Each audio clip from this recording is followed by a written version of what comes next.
I think we're streaming. I don't know. Wait, what's up with all? How come there's no birds? What's up with all the birds? Where are all the birds? I like birds. Why can't I find the birds? Oh well. Is there it? There it is. There they are. They're back. We're back, baby. Hoo-yah! All right, Tech and Emai, right in the front of the line as usual. Love you guys. Hey, Tech wins Cecilium, gold. You showed. Emai, you're silver, and Cecilium, you are bronze today.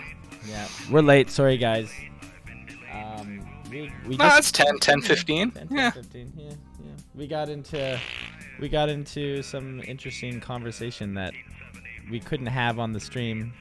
That this is what happens with Polo and I. We just get talking and then we forget about the time. That's kind of why we wanted to start the show, because we're like, hey, why we should just broadcast this, because some of it is sort of interesting. I don't know. What is time? Time is a really I think time is a gift, right? Because if we didn't experience time, we would just be like faced with like determinism.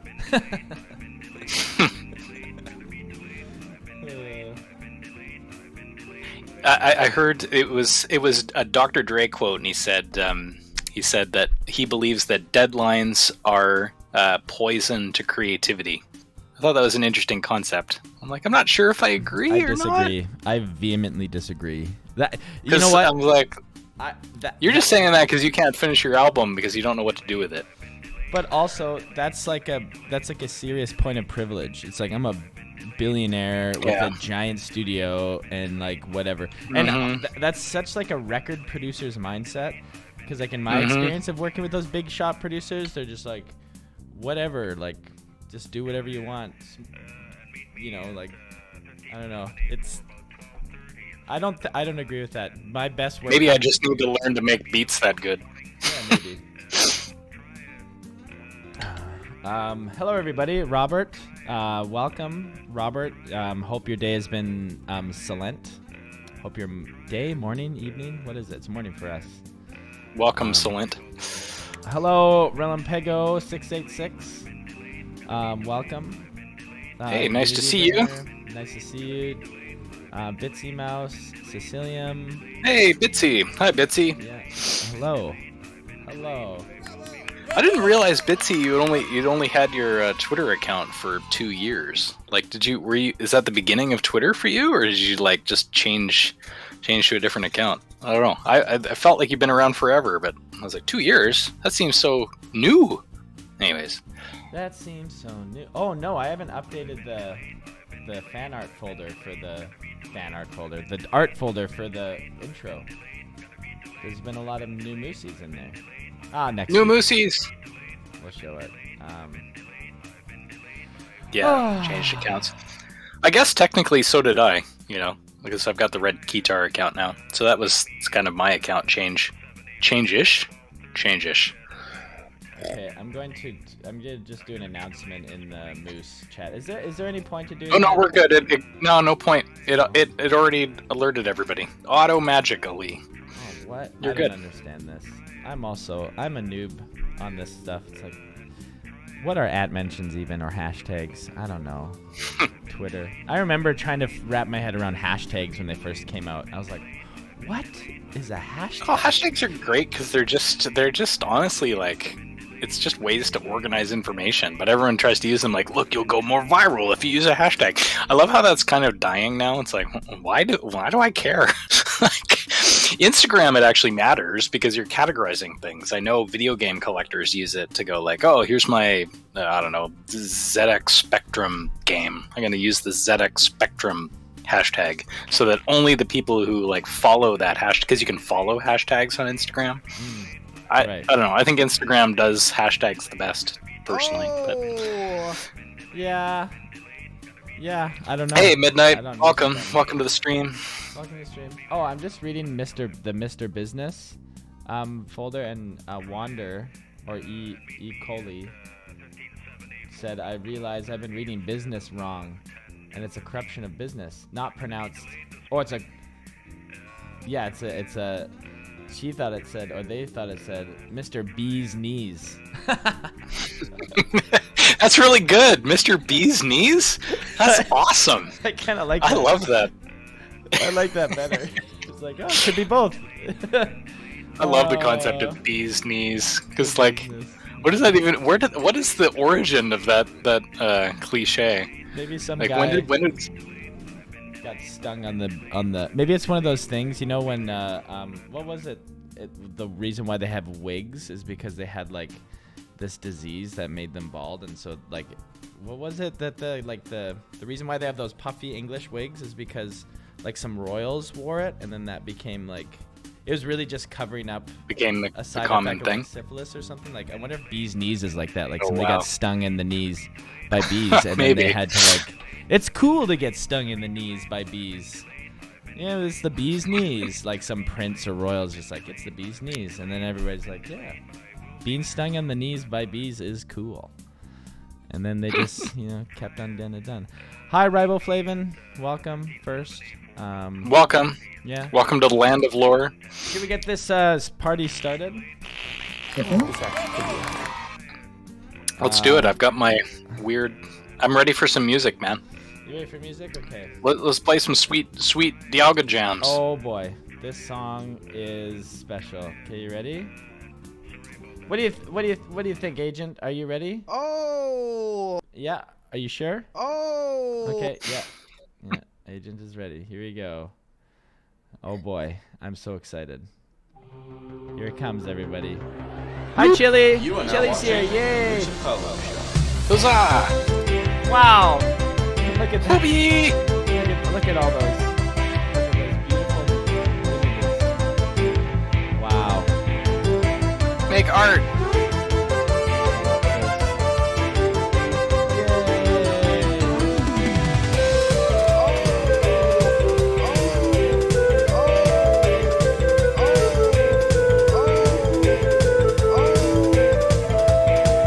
Let's go!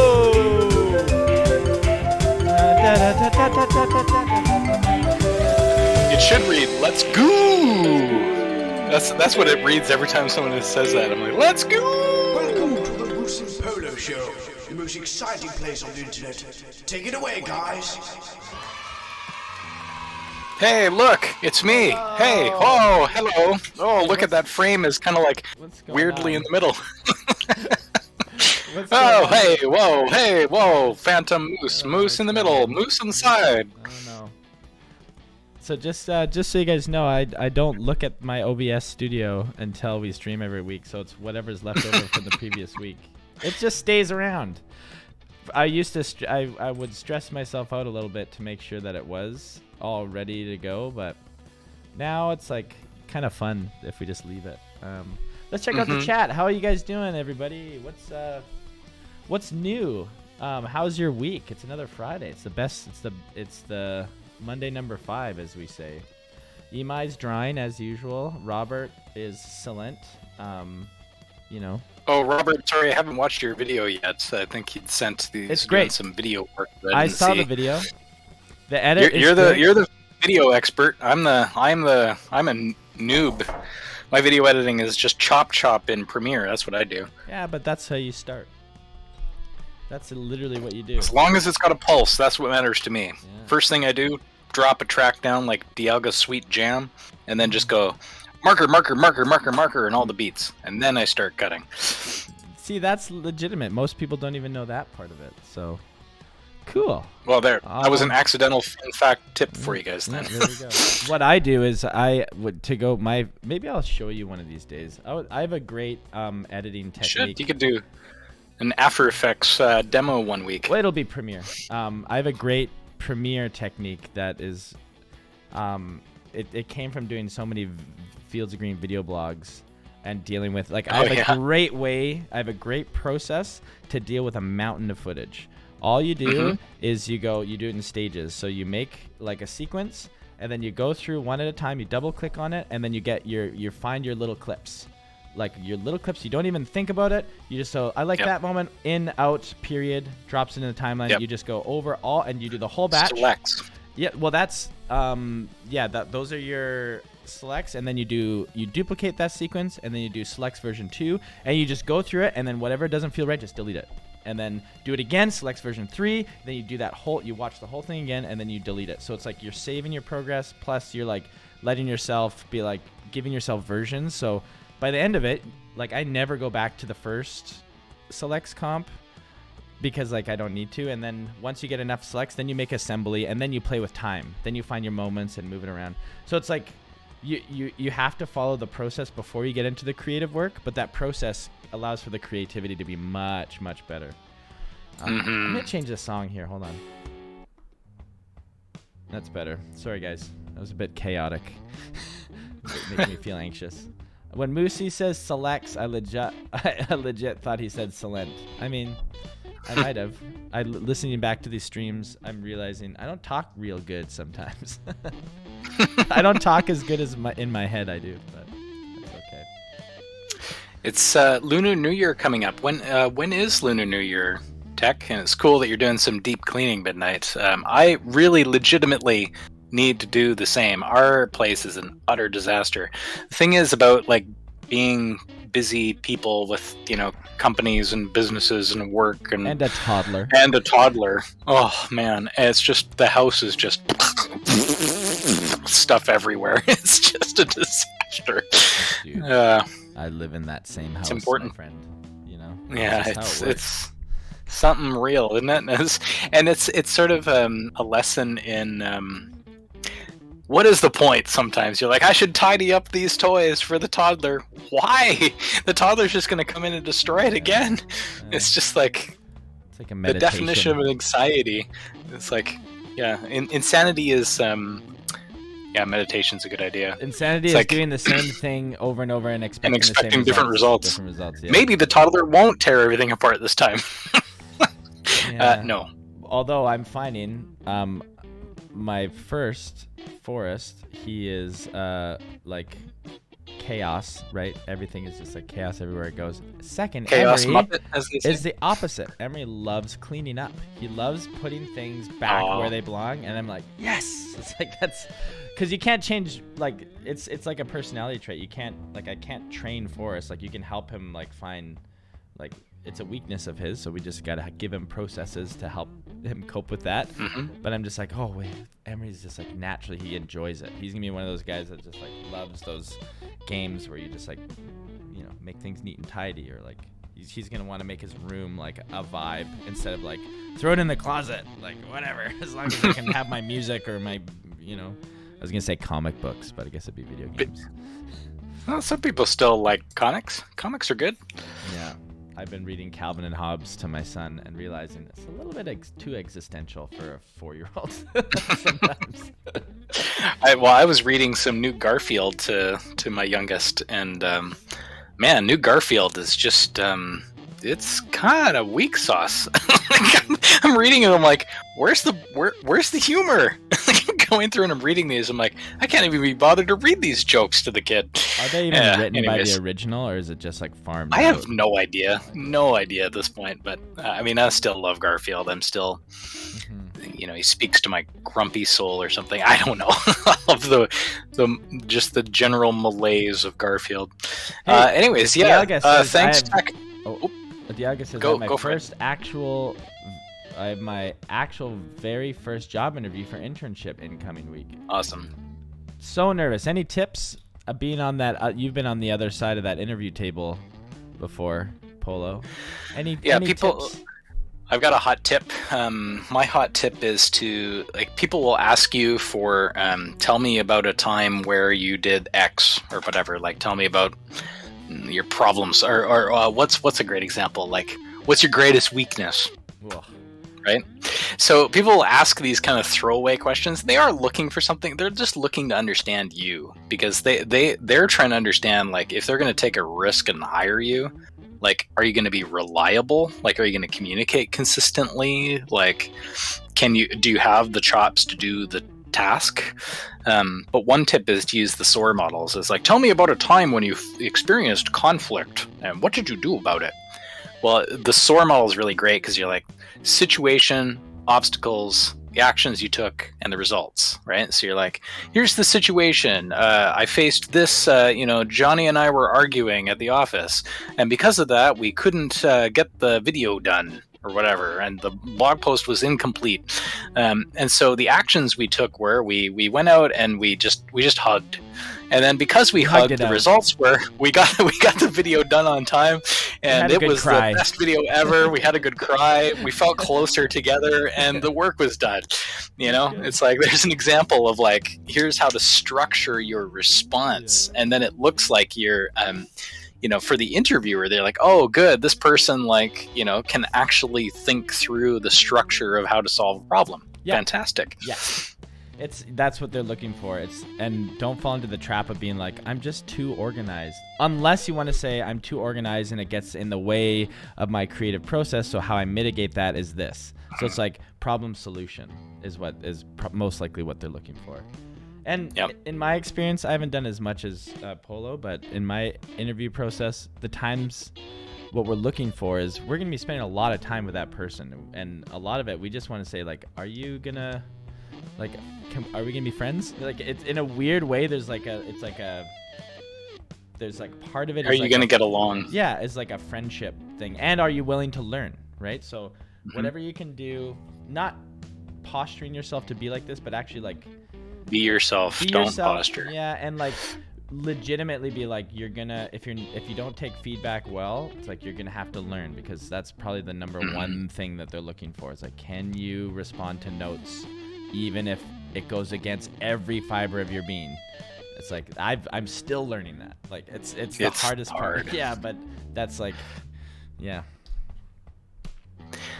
Yeah, one tip I would have as well is don't drink coffee beforehand, because you're already going to be jittery and nervous. So don't don't consume anything that's going to make you more erratically nervous.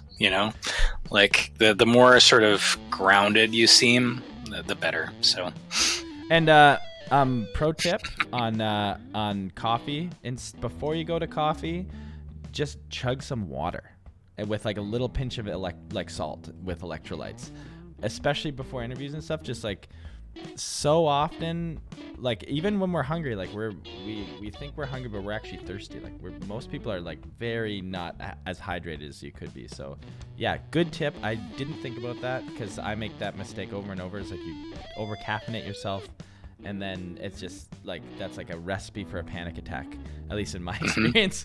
So like drink lots of water, do some like meditation like before, like calm your mind and just like focus on just like being yourself and just be there, thoughtful, right? You don't have to prove your talent because it's very clear in your portfolio, and it's like a lot of the time that's a small part of the equation. They want to know like, are you willing to grow and learn, right? Yeah, that's just our 2 cents. We don't really know. And there's the selfish side, right? The person interviewing is like, is this person going to make me look good? Yeah. Yes, as unfortunate as that sounds, but. All right. I need to eat something before I have. So otherwise I'm jittery. Me too. Yeah, that's a very smart way to do it. I do actually want some more coffee, but I'm going to resist the urge. I'm drinking apple juice and green stuff. Some sort of green mixture I just dump in that's like vegetables ground up. It's weird. I don't know. It makes the glass very Where does it come from? Dirty. You're just like, I don't know what it is. I just get anything green and put it in a cup. Nature's Fair. It's just like it's a bunch of ground up like kale and stuff, I think, but into like a gunpowder fine sort of concentrate that you just dump into juice. Right. Yeah. Oh, cool. Well, what do you say? Should we show these awesome slides that Tech so kindly put together for us? Okay. Thank you, by the way. I'll say it again. Thank you, community, for all your help. And hopefully we do you justice by actually making, we'll make this game together, and hopefully it'll be something we can all be proud of. I want you to be proud of the streams, proud of the work. I want to do my best, and Johnny does too. We want to really celebrate you guys. Like, celebrate your creativity, your creations, your OCs. You don't have to be sharing parrots and moose. You can make whatever you want, and we're happy to showcase your creativity and talents in the streams. So don't feel like you have to serve our worlds or something weird like that. It's just literally our chance to go, here's the amazing talents in the community. We're just going to celebrate creativity each week. Yes. We're a creative community, and that's what we want to continue to be. And we would love, we love catalysts for interesting conversations. And part of the most interesting thing for me, and I think for you too, Polo, is the creative process. And when you're displaying your original art and your thought process of how you got there, and like why you want to make a game about, you know, raisins and fruit people, or why you want to do this, or why you like remixing things, that's like eternally fascinating to us. It's like pulling from that ether and coming up with something original is like, that's like, we can talk about that for eons. So yeah, please. And the more you think about it, you know, and if you make something cool, the more interesting it might be to an audience that gathered around your creation, right? You think about like what Rybo's doing with like deconstructing the lore of Penguin. It's because you guys were fans of Penguin, a lot of you, and you want to see what was the thought process, you know, what was in Cody's brain, what was in Deanna's brain, what was in Russ's brain, what was in all these other people's brains when they were making this world, what was the tension, what did you delete, what did you do, what did you not do, what did you add, what did you remove, why didn't you do gloopies? Like, why were Gloopies the proposed villain for the Elemental path, which became Shadow? Why did Elemental become Shadow? Why didn't you finish Shadow? All these kinds of things. It makes it more interesting. Yeah. So if you've got your own lore, like you're building your own thing, you know, there's like people building their own worlds, like like Toonkins, Wolfpack Island, Bird Pals. That's why I like you building your own things, because you know, you never know, you might build an audience and build a cool thing, and that's awesome. But we are each other's audience, right? Like that's what we have to think. And you know, if you do something, Pixel Guy might make it cursed, and that's exciting. Right? Like we have a really cool community of remixers that like could like join in the fractal. So we're just doing what we're doing, which is like making like Moose and Polo stuff, or Moose and Party Parrot stuff. Like, yeah, please this system of engagement is yours to play with too. So please do it, and it will be in the stream. We solemnly swear, as long as it's safe for work and all that jazz. But you know, we also have a great community of moderators, so that's good too. All right, shall we? Let's do it. Let's do it. Here we go. Woo! Yay! Pretty cool. Very cool. That's such a great edit, by the way, Tech. I love that. I love that you've like, yeah. What are you guys? Are you guys eating butter? Is that like butter on the table? What is that? I never looked at butter. I think it looks like butter. I think. Do you guys like? Dialga, is that butter in the middle of the table? Do you guys eat straight butter, or cheese? It looks so much like butter. What is it? Cheese? Vietnamese. Oh, there we go. Yeah. Ooh, that's actually a lot better than Vietnamese. Mung bean pastry. Mung bean pastry. Oh, really? Yeah. Sorry, mung bean? Yeah, I think I've had that in Vietnam before. It's really good. I should see if they sell it at the supermarket here. I always go in there and I'm overwhelmed by choices, because I'm just like, I don't know my Filipino food, for example. I'm like, I don't know what's good. What should I try?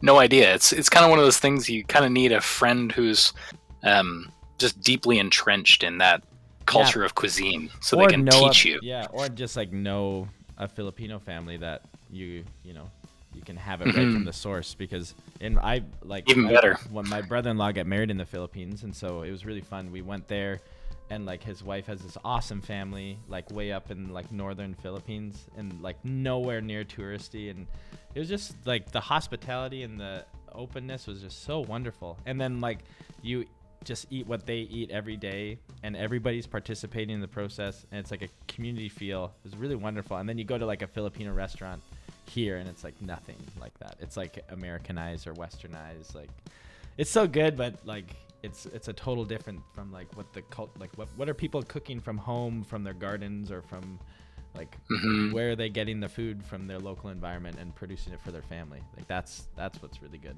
That's what I like.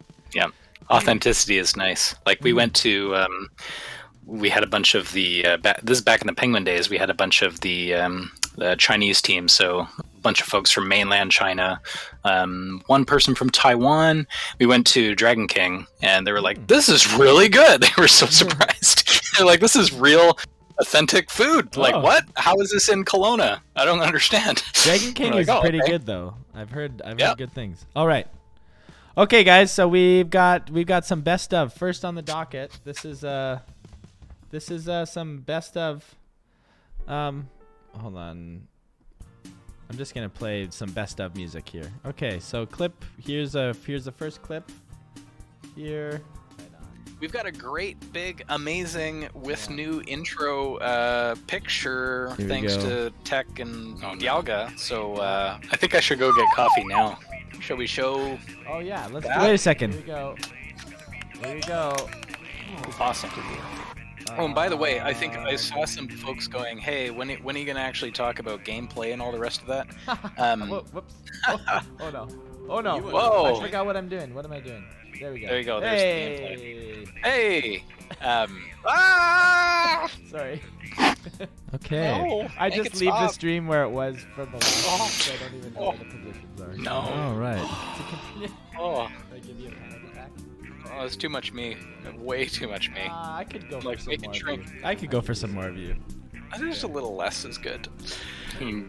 Go for some more cringe. You've got a great. Okay, so there we go. That's clip number 1. Clip number 2. Like when you eat too many beans, the dad joke just comes out. All right, that's the shirt. No, that's the no, shirt. it's not. Okay, sorry. Like when you eat too many beans, All the right. dad joke just comes There out. we go. That's a good clip right there. What a good show last week. Okay, and then the third one. So into this. What the heck? This is Rock. Cute. That's a cute one. I love this. See, that's what I want on a shirt. I don't want that my on a face. shirt I too. want that. No. This is what I want on a shirt. Oh no. This. There we go. There we go. Sorry. So into this. We're reviewing our own stream in the stream.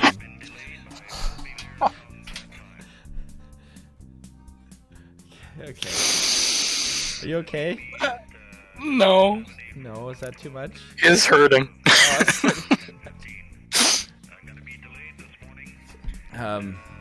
There we go, the Moose and Polo show. Happy Lunar New Year, everybody.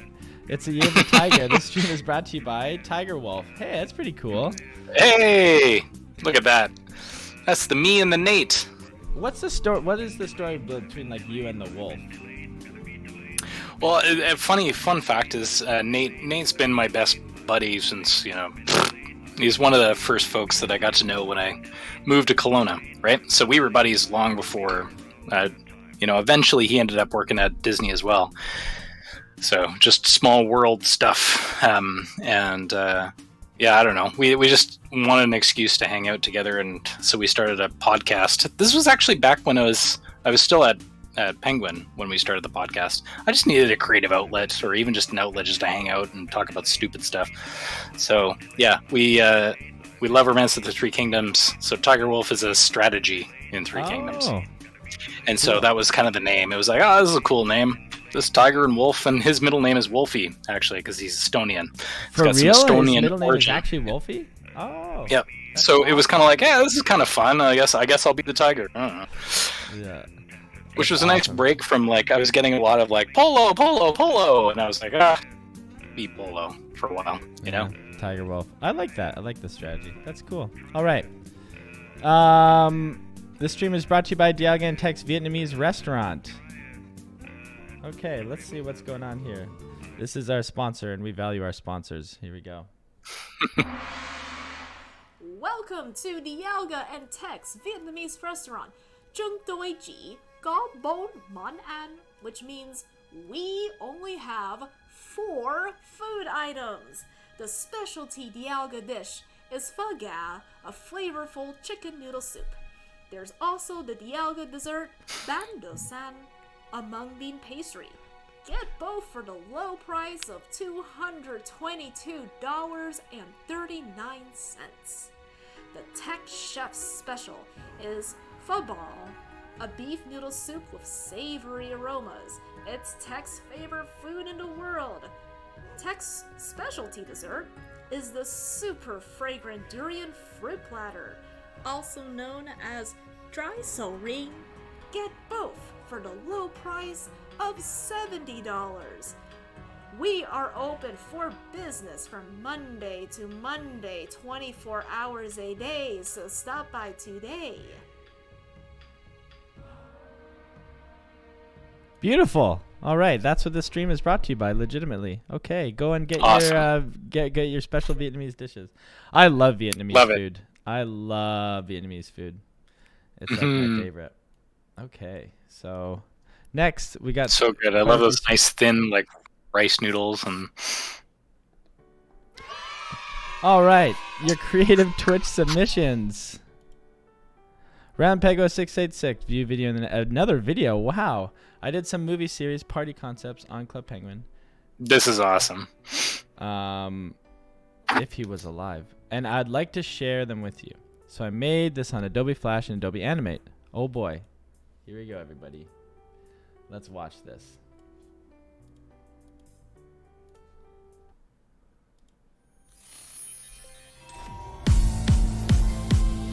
Pela honra de Cristo.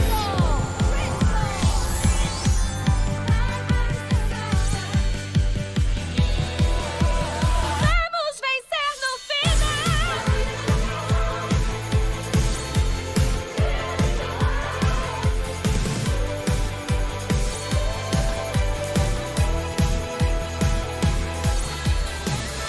Vamos ser forte e corajoso.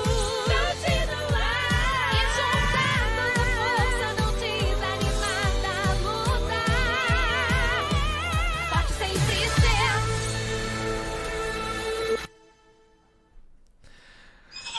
Wow. Well, that Isn't that awesome? That right there is more legitimate than most of the things I did at That's incredible. Whoa. I wish I could read that. That is really, really impressive. And it's look at that. Look at this here. The little tag here. Or I remember when when you had Remember when we made that little like thumb. Brilliant idea. You know what's really funny? They're still using that. Like, did you see that Disney knocked that off? Like, so Really? they did the same thing. Yeah. So there's Oh my like gosh. there's one that's just the capital D from the beginning of the And it the just Walt slides in. signature. I don't know if they just do it on the custom thumbnails. So if you look on like the Right. Disney YouTube channels, you'll see the D. I'm like, I know where that You were came the from. We first. made that. You were the first to do it. I remember it was pretty crazy. But It was funny to think that we're Yeah. like, where do we place this image? Yeah. Remember, it's like because we had to do the layout of like there's all these different UI right. things in YouTube, and we're like it has to be slightly up, and it has to be on the left, and it has, there might be something at the bottom. Mm-hmm. Yeah, it was Yeah. it was pretty fun. I remember doing that animation, just like woo, and then learning how to ease it in nice. That was a fun That's when I realized that Polo, you have legitimate design chops, because this I love like design. it was like I learned so much about design working on this stuff, just like getting this like all the bevels and all that kind of stuff, making it pop. That was really fun.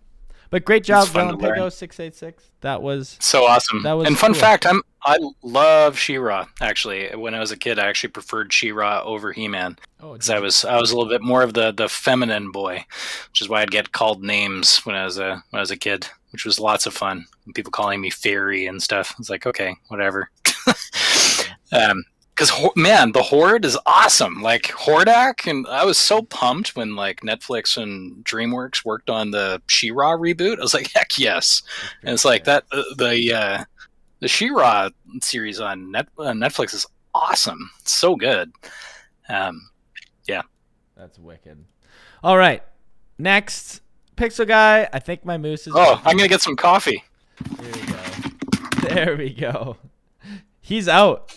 He's out. This is too spooky for Polo, ladies and gentlemen. Yeah. What can I say? I'm scared. Ooh. Hey, there he is. There's the guy. You're here, and you're not even as late as you said you were going to be. Moose, did you see the other version? What other version? The drooling Moosey? Wait. Yeah, where is it? I'm going to go on the Discord and copy and paste it right now if I haven't seen it.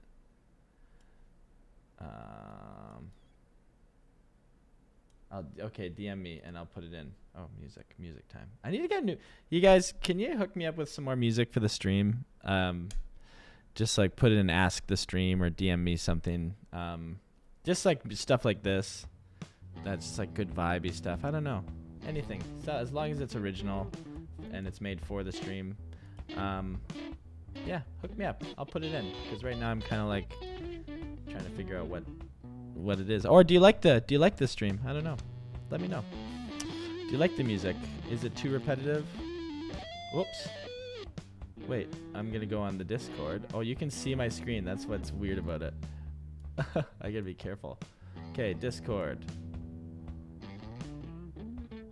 Cecilium sent it to me.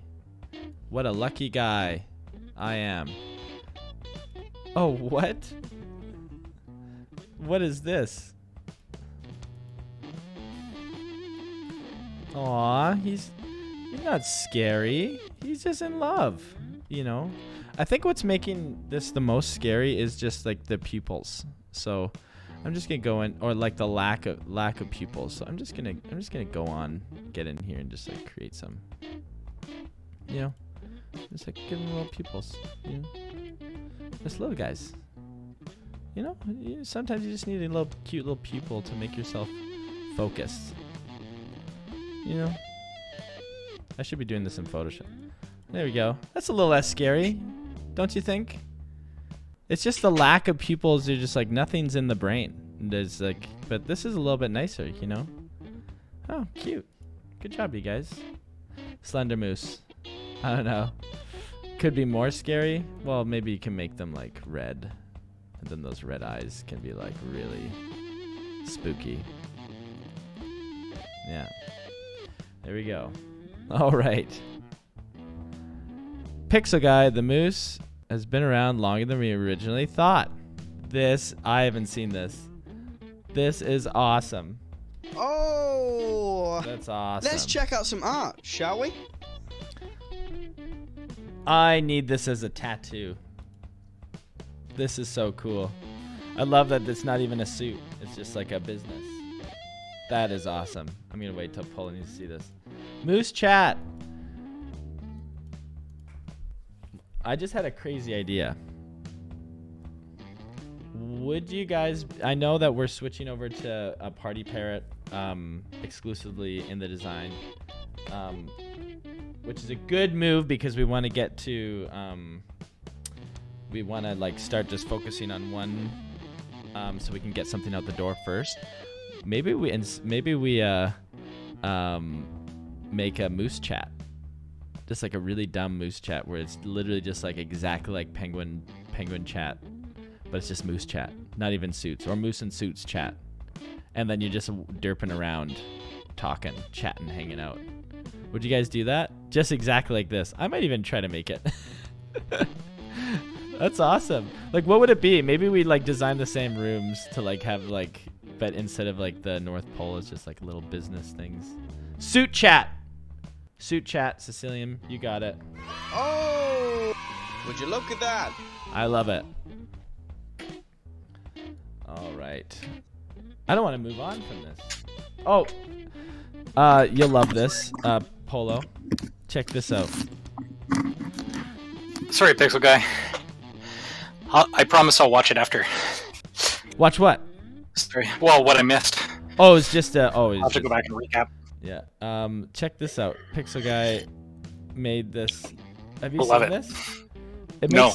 It makes me think like, I know we're gonna be focusing on Party Parrot, which, or you know, just to get there first. That's just all. to get there first. It's not that we're focusing. Yep. I wonder if there's a way we can make some type of derpy suits version in the meantime, like some weird HTML5 where you just emote and like bounce around. Emote coffee cups and stuff.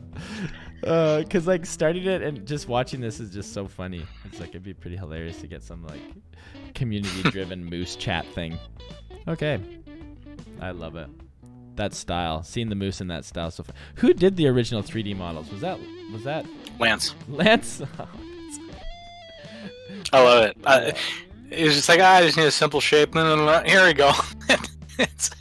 I love it. What I love about the experimental penguin is I think it's perfect as is. Like, it's such a perfect meme. It's in many ways. And it's an experiment. Okay. Next on the docket, Pixel Guy. Oh my goodness. Oh, good. Okay, I didn't miss it. Okay, so we haven't seen. This has been like experimental collaboration that happened in the Discord. I'm really excited about this. A lot of people are involved in this. Okay, Moose documentary. The information provided is by an unknown source. The footage seems to have been transferred through many devices, and as such contains mild corruption. Oh dear. OOC note, this is my first project like this, and honestly could not give enough gratitude to the writing team and the Moose community for their help. A special thanks goes to Moose for motivating me to work as a team. It helped me a lot and made me prouder of the project as a whole. That's what this is all about. We're stronger together. I mean, you can be the most talented person in the world. You still need a team of support for you to flourish. Like that's it's a hard thing for me to learn. Still learning that, right? When you have but community of like-minded people all coming together to create really awesome things, everybody working on their strengths, is a really beautiful and wonderful thing. And I'm really excited to see this. And I promised, this is my first time seeing this, and this is going to be the most genuine reaction you've ever seen. So are you ready for ultimately the most genuine reaction? Okay, here we go. Let me try to make this full screen if possible. Hold on here. Are you ready? Are you ready for authenticity, everybody? Okay. I just need to take a deep breath because I always need to take deep breaths before any Pixel Guy stuff. Okay. Let's go! Oh! Would you look at that? Okay, here we go. This is Earth. Below its surface is dirt and stone. But that is not all. There is a place filled with keyboards, chatter, and coffee, better known as office.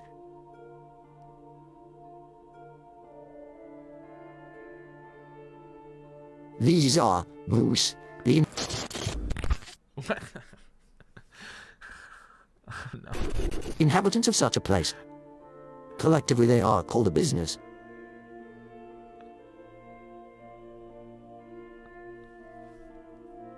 What the heck? This business was first known to be living in their office on the 13th of October, 21. Oh, wow. These are the first Moose to be seen after the bad business incident, which isolated them here. This incident was a catastrophic, but easily explained one. Every moose would roam the earth freely. But one day a moose by the name of Johnny... What? Moose, are you loving that I showed you in my vid? Yeah, sure. But since then, the moose have a new primary objective. They wish to be the dominant species of the planet Earth. They have had some success so far, taking over a small quantity of the underground, and having 185 royal moose as of recording.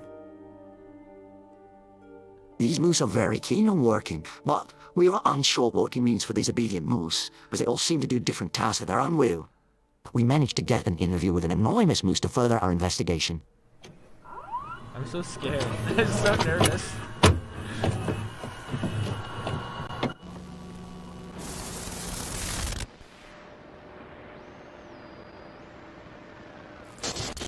It's 16 hours. I, the interviewer, and the interviewee will now state their name. Hi, it's nice to meet you. I'm Could you tell me who you work for at the moment? Yeah? I work for... Are you tired after a long day of blind obedience? I mean, work. Cool, cool. Cool yourself off with your very own Fandler. Buy one now at fandlers.co.mis and use the code I hereby forfeit my soul or you're fired. Please note that by purchasing a Fandler you agree that Poly 001 Incorporated takes no responsibility for any side effects including but not limited to wanting to work for longer hours, wanting to take shorter breaks, asking for smaller paychecks, enhanced coffee addiction, becoming better at Connect 4, having a tendency to add selling to the end of words, having an obsession with Mariah Carey, creating extremely classic works of art, watching Bruce and Polo show every Friday or feeling like you no longer possess a soul. Fandlers. Cooler air. Hotter profits. And how long have you worked here? Just a couple of Mondays? Several Mondays, maybe? No. Maybe it was just the one Monday. Okay, so what is your day-to-day routine? Well, while I'm wide awake, as always, I tend to... You don't sleep? Sleep? No, we walk in from the break room when the alarm rings, sit at our desks, and me personally, I like to play on my floppy disk games from home. Okay, and what about the others? Some of the others. Well, I see Midnight Aurora sticking her finger into her speaker. Not sure what that's about, but, yeah. Oh, and Chilio puts a bright, flashing red light in the bush. Then takes it away at the end of her shift, so there's that. How successful do you believe your business is? What? What? Would you like to clarify anything that has been said, or would you like to add anything? Anything more? Look, I can't. I have to go. I'm not even meant to be here.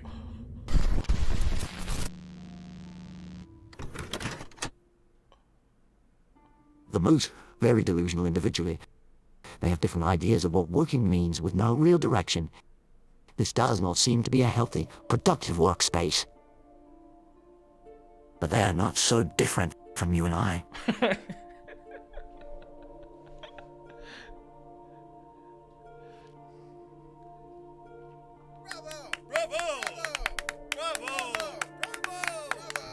Johnny Jansen image, Johnny Jansen.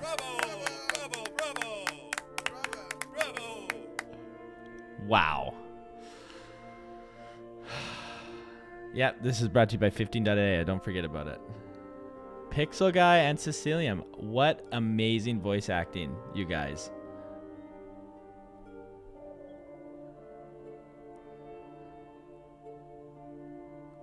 Wow.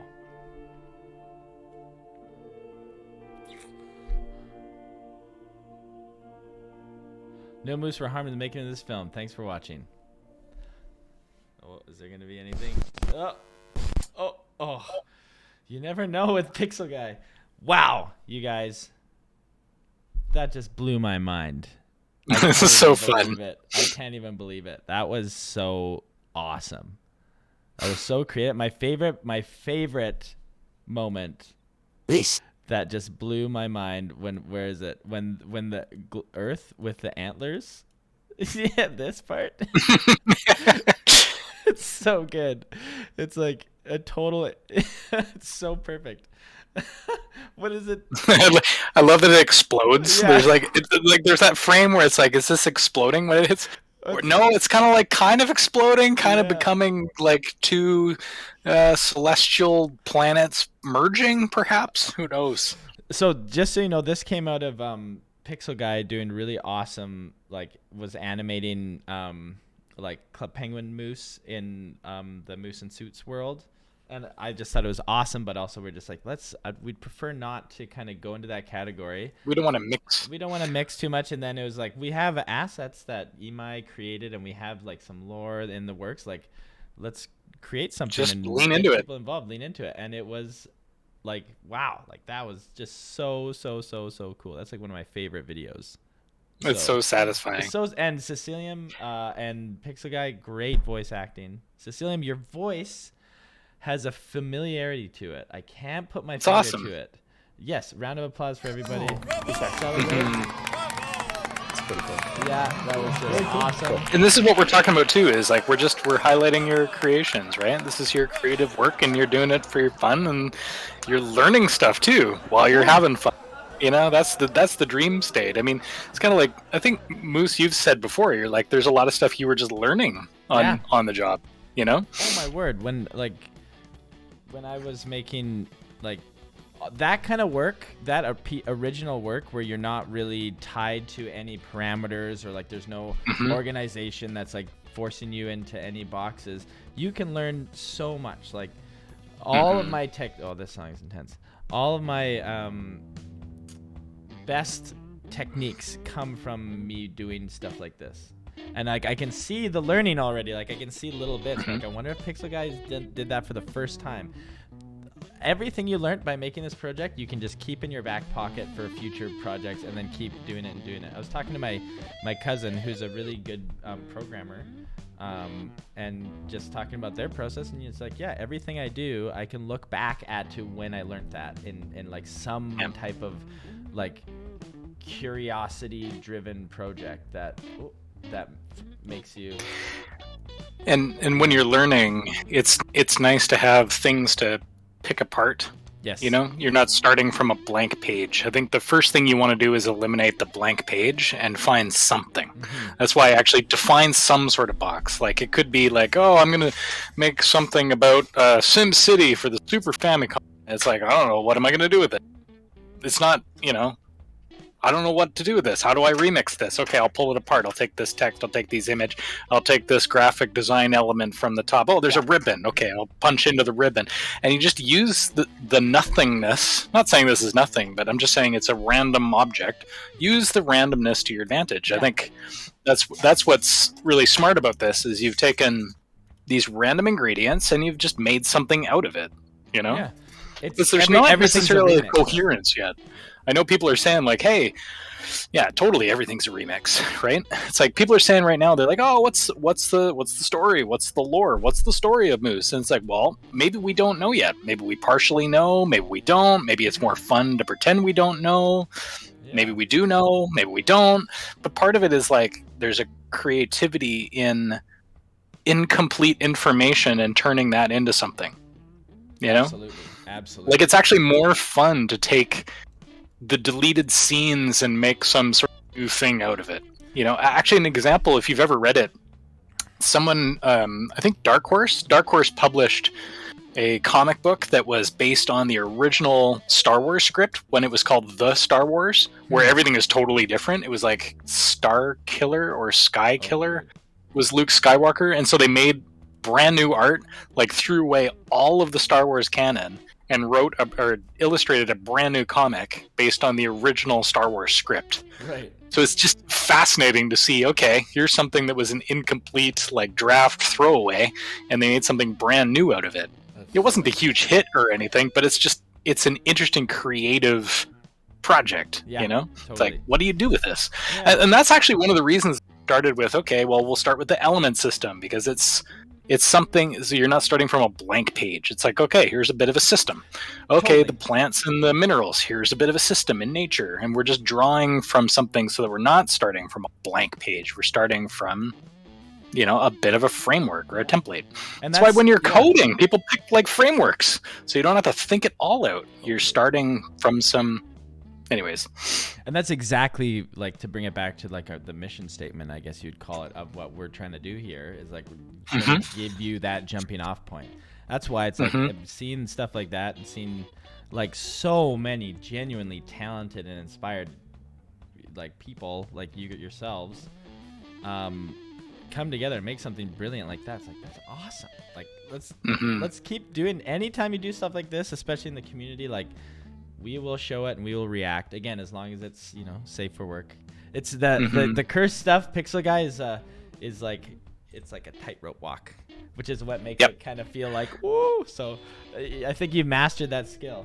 Well, there's an art to doing it where you don't just go full creepy. Yeah. It's kind of like when you're doing, if you've ever done improv, like as soon as you start going into like dirty jokes or whatever, you're now scraping the bottom of the barrel. It takes a level of intelligence and sophistication to not go there and to be more clever than that. Same thing with creepiness. It's easy to be like, oh, there's blood and blah, blah, blah. You just start jumping into the things that horror films do, right? Well, there's an art to doing thriller because it's more intellectual, you know? Well, you're tapping into people's own imagination, right? Like less is more. If you show the monster, if you show the gore, you show everything, you're doing the work for the people. Like if you want something more creepy and more inclusive, is you get the audience's minds to fill in the blank, and then it's as scary as they can imagine it to be.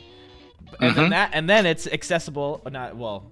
Sorry. Then you can make approachable for kids too, potentially, because you're not going there, but you're inviting, the exploration of these, darker ideas inside themselves, which you don't want to run away from, right? But you also don't want to be too explicit, and that's why I really enjoy watching and encouraging Pixel Guy. It's really cool, really, really awesome stuff. Keep this going.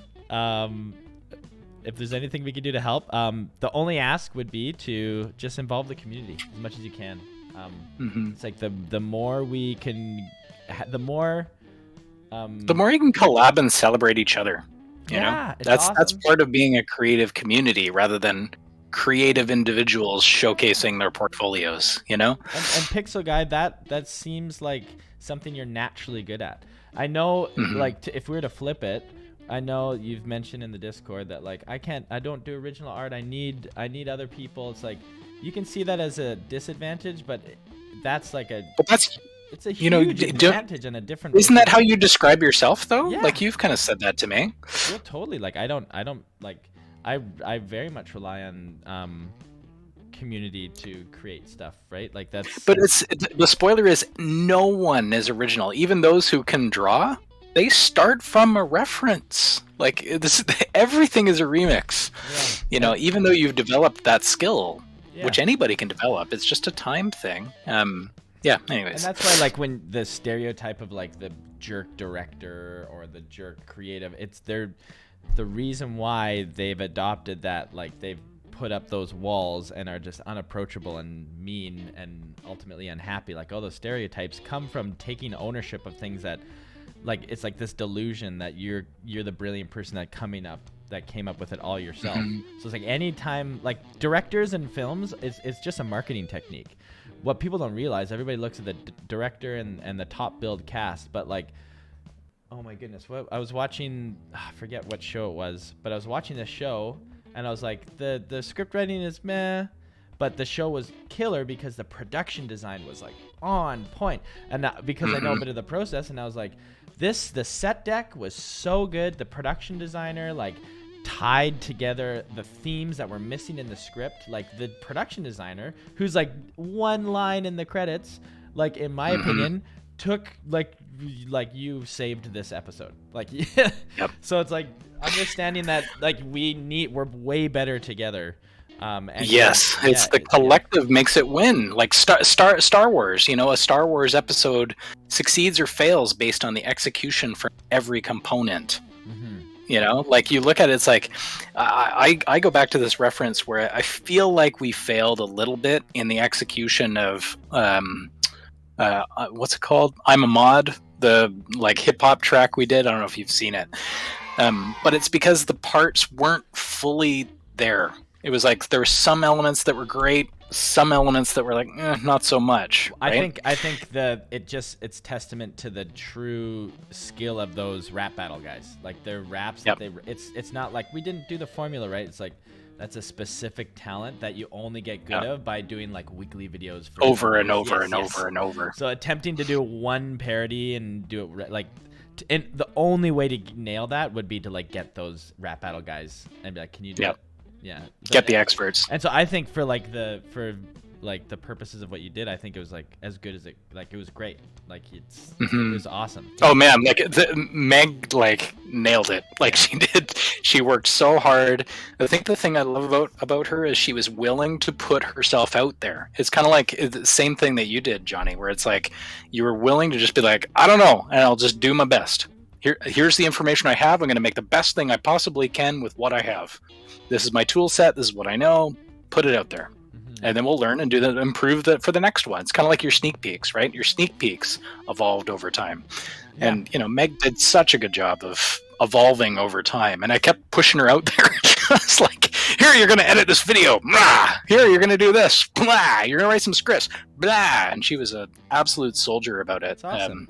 Yeah. Hey, Meg may not be active anymore. The thing is, when you're in that position and you're putting yourself out there so much, I don't know, I don't want to like use this word too lightly, but there's a little bit of trauma there, especially dealing with like the legal and everything. Like there's a reason why I don't do Twitter, and there's a reason why you will not find any posts on Instagram. Like the only social media site that I'm active on is this Discord, like straight up.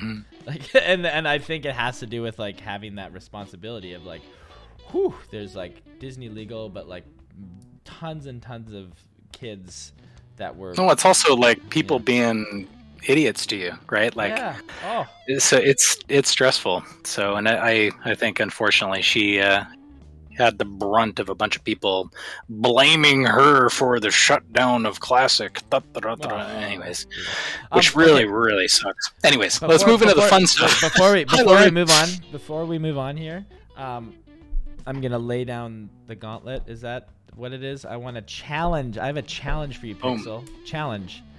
Want, because in the core of what you're doing, I know your aesthetic is creepy, and believe me, I love it. But in the core of your work is good story, and I feel like you understand that. And I want you to make something that isn't creepy, but still has that edge to it. Like, it's possible. You can make something aesthetically, which is like, it doesn't have the aesthetics of creepy, but like still has that creepy vibe to it.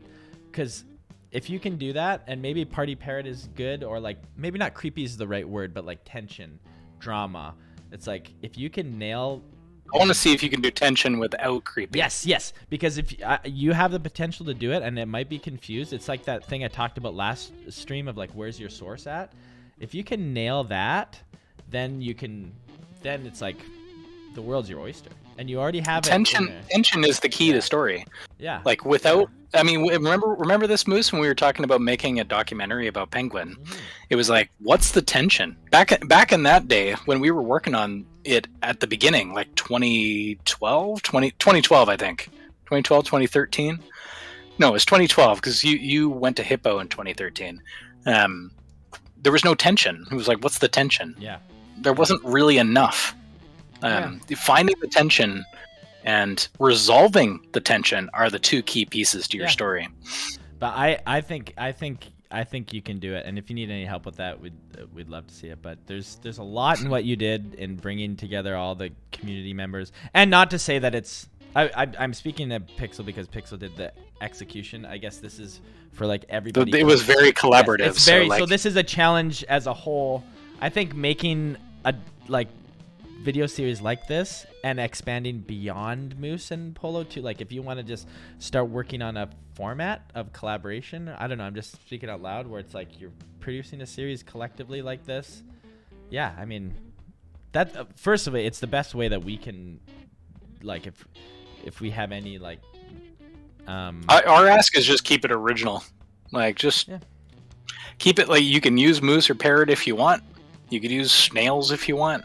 Or you can do OCs. Those are kind of the best options for fodder. Yeah. You know. But the core of it is you're playing with story mechanics here, right? Which is really, and tension and all these things. It's really fascinating. So we should move on, but I'm gonna watch this again a few times and jot down some notes for you and the community. Maybe we'll talk about it next stream. I wanted to give you an honest reaction, but there's a lot in there. There's a lot of really cool stuff in there. Yeah. Nothing is original. Everything is. Yeah. I see what you're saying, Cecilium. Haha. But Well, I'll just say, how about like not IP that you don't have like written permission to use? Legal. Is that better? The legal definition of original. Nothing is original, but I mean, Mickey Mouse is just based on an actual mouse. Just kidding. Okay.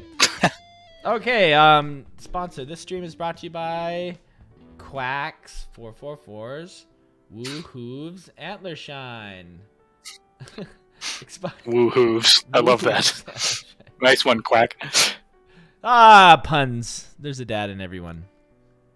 Hey, are your antlers looking dull and out of business? Try a jar of Woo Hooves Antler Shine. Just apply twice a day to your antlers within 48 hours, and they will be so shiny you'll be guaranteed to make your stand, or that you'll be guaranteed to make you stand out above the competition.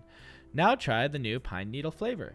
Get a jar now for just $29.99 Moo Coin. Moo Coin. I love the symbol for Moo Coin. woohooves.moo.c/antlershine/redeem and get 20% off your first purchase. Offer valid until 31/01/22. Guaranteed, not legally binding. Written by Quack 444, who is wondering if this is even an effective advertisement. Currency name and symbol are subject to change. Wonderful. Thank you for making the stream possible. Go and get your antler shine. It supports us and it keeps the stream going. Okay, pine needle flavored. Is it edible? Not recommended. Oh yes, important disclaimer. Your creative chats on Discord. Okay, this is fun. Oh, this is great. Please post your work like this. I think this is amazing. I love seeing the stuff you're doing at school and learning all this. I love seeing your progress of learning how to do a nose, Cecilium. Okay, that's awesome. Sicilian model nose looks like it has an itch you can't scratch. Yep, that's exactly. Oh my word, Pixel Guy remixed it 3 times. I legit thought it was a chocolate bar. Actually, I want to eat it for a second. That would be such a creepy chocolate bar, just like a face. Oh, it also reminds me of like what like Han Solo when he's in Carbonite or whatever it's called. Oh, best dad. Aw. Should that be a merch item? A line of chocolate bars. All right. So fun. This is an expensive stream, so we need more sponsors. This stream is brought to you by Rock and Roll. Just Rock and Roll. We should just leave it. Did I tell you about my? I can spoiler something. This is a good chance for a spoiler. Did I tell you about the bot we're gonna make? No. We're gonna make a bot called DadBot. So it's gonna be kind of a budgie bot. So if you have any suggestions for what you want DadBot who tells dad jokes to do, by all means hit me up, and you can help me with DadBot. Yeah. Anyways, dude, I love DadBot. I think that's brilliant. DadBot. See, that's like a meta joke because like it's like a dad joke that makes dad jokes. DadBot. Oh, you're brilliant, Polo. Okay. A fitness program that you and your pet rocks. Oh, rock and roll. By following a simple guide we deliver to you. You and your pet rock will be chiseled. Just rock out of bed and roll into the action. Just type rock and roll at the website healthymoosies.com/pet. Written by Cecilium, half asleep, thinking about care. That's good. Exercise is good. Okay, your creative igloos. This is exciting. Yay! We didn't do this last week. Awesome. No, because we just had so many slides. I was worried that we were gonna wanted to respect everyone's time. So, and plus it gave us, there's no reason why I can't just move it to the next week. And that's what we did. Yeah. Oh, by the way, the acronym for DAD, we haven't figured that out yet, but I think it's definitely a DAD. I think that's the acronym we settled on. That is such a dad joke about the DAD acronym. Oh man. Yeah, it's definitely a DAD. Yeah. Okay. Keep the groans moving forward. Okay, let's do it. Oh, okay. We need a segue. I think we just have a permanent segue as a reminder. Okay, Cecilium's Pet Play Park. Now this is awesome. You know what this taps into? It reminds me of, this is what I want. I had this dream around, I wanted in the Penguin studio, I wanted to have a pet hamster, but I wanted to build like a tube system that went in the ceiling, so you could just like watch these hamsters running around in the ceiling. I thought it'd be hilarious. That would be awesome. Nobody agreed with me. Yeah, we also wanted to have a slide. Remember that? Yeah, fire pole. A fire Remember? pole, but they're like Matt kept lobbying. He's like, "We need the fire pole." We're like, "We're gonna cut through the floor." He's like, "Yes, but where's the fire pole?" He never got it. He never got his fire pole. I think Disney was just like, "Yeah, that liability is not worth it. Also, you're not children." And they're like, "Oh, okay. But you are children, or you're not firemen, I should say." Yeah, which I don't even know if they have fire poles at fireplaces anymore. It's a liability issue. Probably not. But they have it in the Ghostbusters building. Oh, tell you that. Yeah.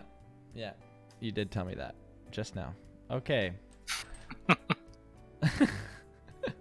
All right. Sicilian's Play Park. Awesome. I think this is great. Run around. Here we go. Description. A cool concept of gradient colors blending through themes, which could be a very cool concept, especially with pet rocks. Having a little internal war against hard rocks and gems. I don't know how this would feel, though it could end up accidentally being a class thing. Poor versus rich.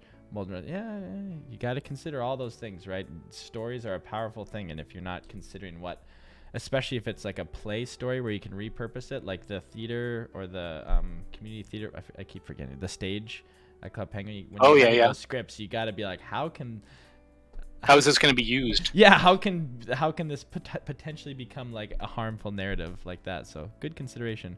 Also, who doesn't like watching your pets run around in plastic tubes and can be arranged to your liking, and that would be that they will very much enjoy it. Honestly, this might be a great thing to implement, a future mini game of sorts where you could arrange pet areas or something to see how the pets interact. Awesome. I agree. Love it. It's a fun idea. Actually, you know what? For the next one, we should show the. Let's check out some art. Yeah, description. Show the image, then go to the description, then go back. Hey. Maybe that would be good for this next one. Oh, I know. Check this out. Look at the image. And that was really something. Now for something completely different. Sorry, the agent was talking. Glean's fishing pond.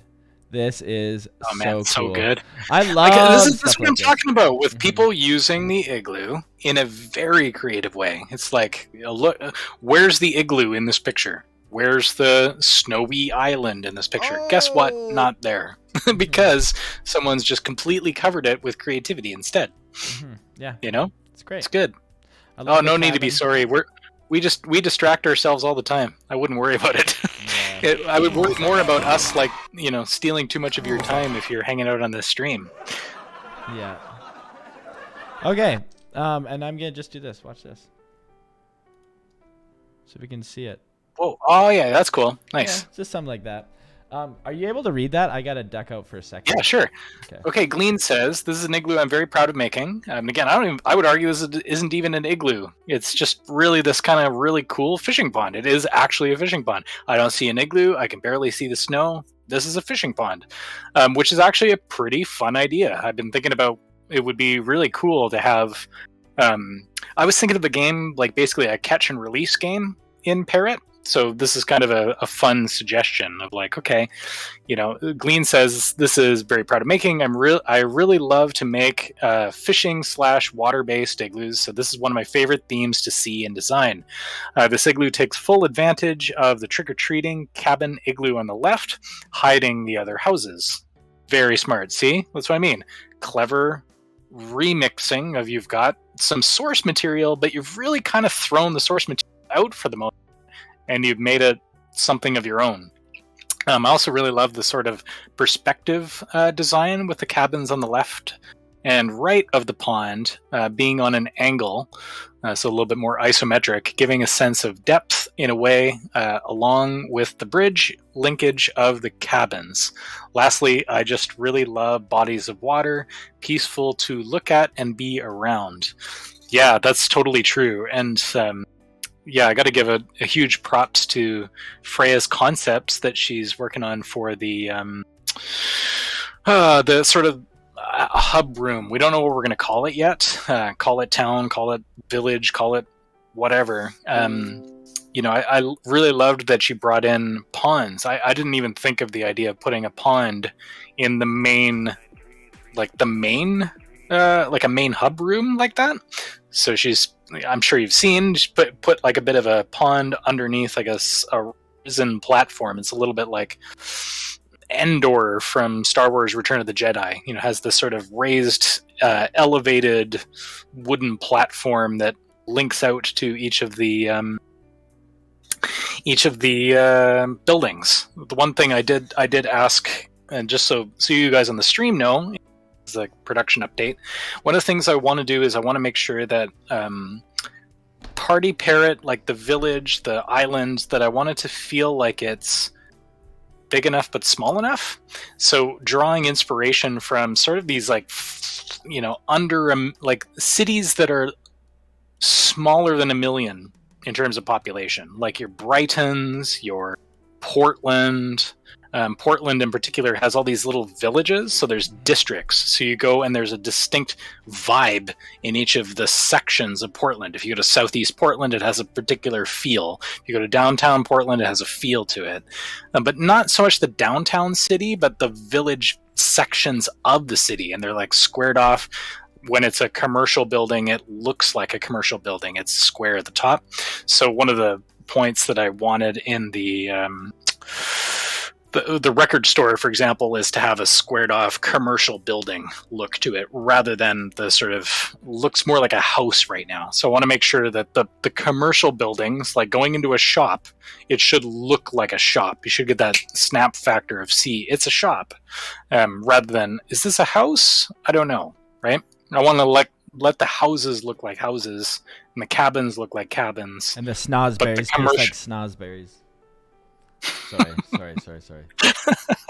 That's good. It's a good interruption. What the heck is a berry? No. Keep going. I was dumb. Is that like a lingonberry? No, it's a Willy Wonka joke. It was so dumb. Like the snozberries taste like snozberries. Sorry, that was bad. Anyways, I love the idea of the fishing pond, being in there. Like we kind of have a bit of a pond off to the side in the plant nursery, so I could see there being like a nice catch and release pond where it's like a little bit larger of a water area, kind of a picture like at the beginning of Pokemon Diamond, where you leave the village and you walk out, and the first thing you go to catch your first Pokemon, it's like sort of a fishing pond, and it's off to the side. Spoilers of the intro of Pokemon Diamond, if there's anyone who hasn't played it.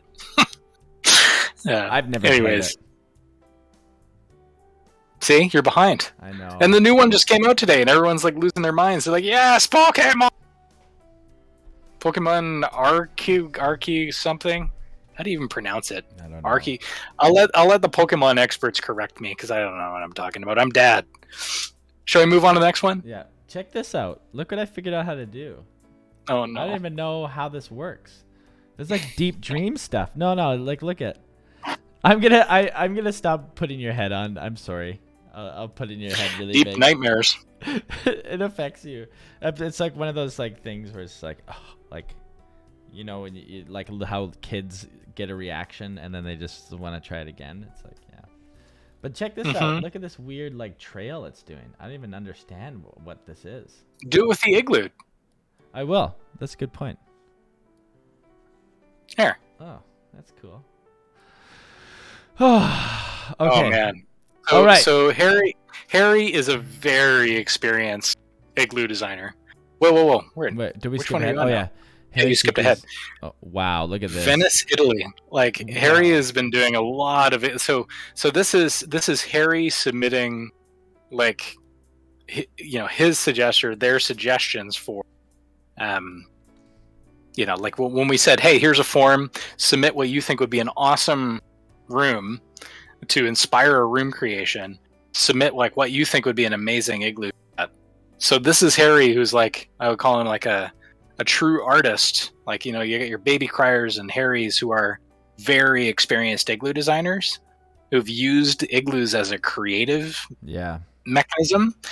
So this is what he has submitted, or they have submitted. So I think take special note of that. The interesting thing about this is that actually, you've got a darkened sky. So that could completely work as you know, it's easier to picture this being a parrot-like room. You know, I can get why there's almost Maybe 10,000 moose. likes on this one. It's an amazing igloo. Mm-hmm. Mm-hmm. It's just so close to being like looking like an actual room. Like that could be on Cliffhanger. Yeah. I think it's amazing. Well, Harry's igloo reminds me of those hardcore Animal Crossing players. Yeah, totally. Mm-hmm. Yep. Well, and that's what I kind of like the idea of it. We're starting from a base of like actual creations, and it's inspiring the next creation, right? So remixing this into, okay, here's an igloo. You know, look at a few examples of something like this and make something new, right? And that's a new room. Anyways, it's awesome. Let's see the description of this. Oh yeah. Because it's a Venice. I really like how it looks like there are different levels to this Venice igloo. Yeah, totally. The ground level being where you can float down the quiet canal on a gondola boat, and then the second level being a social street with shops, cafes, and apartments. Space background helped to create more of an evening mood, just like Parrot, which is awesome. The diagonal design at the time seemed like a challenge, but it was great fun trying to piece items that fitted together. Absolutely. The thing that's interesting is like... I'm not a huge fan. What's the word? I'm not a huge fan of isometric naturally. I don't know. I find the angle. I don't enjoy playing games when they're isometric. So, I mean, a lot of shots. It's just easy to kind of, when you're doing 2D concepts, to show what the four walls look like and what the space could look like, right? So ultimately, I would rather not be isometric. I really like the penguin angle or, you know, open camera. We're going to be like fixed camera, sort of. You'll see. But anyways, that's what we're currently thinking. Cool. Yeah, let's go to the next one. Hi, Vinny. Welcome. First time chat from viewer. Vinny, welcome to the chat. Appreciate you joining in. Awesome. Yeah, you're welcome here. One of those designs... Oh, this is one of those designs that just screams being able to make into actual room. You know, this feels like, yeah, I love the boats. That's brilliant, brilliant. Awesome. Okay. Yeah, I love the fish coming out here. It's just totally immersive. It totally looks like it's like that border where it's like if you showed me a picture of this and actually said that this is an actual like room in Club Penguin. Room. Yeah. I would believe you. Awesome. Whoa. Oh, shoot. Hold on. Okay. I'm tripping out right now, you guys. Okay, on this background. I'm trying to wrap too many my head fun creative vehicles. Well, I'm trying to wrap this is how my brain works. Like I discover something like this and I'm like, how do I reproduce this? How can I use it? Yeah. Yep. So sorry to be. Okay, let's. So I'll read this one. So this is Tech 70's TV news station. Love this idea. I've never revealed this to the community. Oh, that's fun. So I might as well do it now. In 2013 and 2014, I was deep into the igloo building phase. Awesome. The TV news station igloo is special to me because it kickstarted that phase for me. I think you might have to explain what the phase is. It's perfect for role playing, absolutely. Like we saw lots of people role playing stuff like this, like TV news, game shows. I know Moose, you probably did a bunch of that role play with the community. Oh yeah, heck yeah. And it feels very Moose-like, which is totally true. It does actually. I could completely picture this as like a Moose room. You know, it's the TV news room. Completely. What would we broadcast? What would you broadcast in this news station there, Moose? What do you think, Tech and Moose? What's on your programming agenda? Probably just more of that in those documentary interviews. Actually, it makes me think like if we could, like the next phase of the documentary would be less creepy and more of like a talk show, like more just like immersive, like you're in that studio. That's awesome. Because there's two. This is where my head goes. So like the lore of it would be like there's two factions kind of. There's like the actual programming, and then there's like the documentary filmmaking side of things, which is like trying to uncover the truth. So it'd be like this would be like the programming in the world. So everything's really good, There's no like we're not trying to expose anything. It's just more of like, this is like your local news. Oh, and also I would probably role play shooting commercials. Filming like moose and like fantlers and stuff. So or the like commercial maker. Or wait, oh no, this is where my brain's going. This would be an infomercial stage. More than anything, where you just like test out all these products. That's what I would do. See, if I had a TV news broadcasting station in Parrot, I'd probably do what I used to do when I was like 19, 20, and we would come home at 3 in the morning and nothing would be on television. So we'd put on like, there was like this TV network that was just broadcasting a live stream of like a hawk on a roof, not doing anything. We just sit and watch it for hours. We're like, awesome. Hey, it's 5 in the morning. Should we go to bed? No, it might move. Dude, then we gotta sit. We gotta wait. What a different time. That was like before social media. So it was like before like you had a bazillion and bazillion. Before you had a smartphone where you could just access any information across all of anything. And if you wanted to watch a movie, you had to go to the movie store. It sounds like such a an old grandpa thing. It's like you gotta go to the movie store to get your movies and your TV shows. Or if you wanted to watch TV, you had to like wait for a certain time, and then if you missed it, you'd never see it.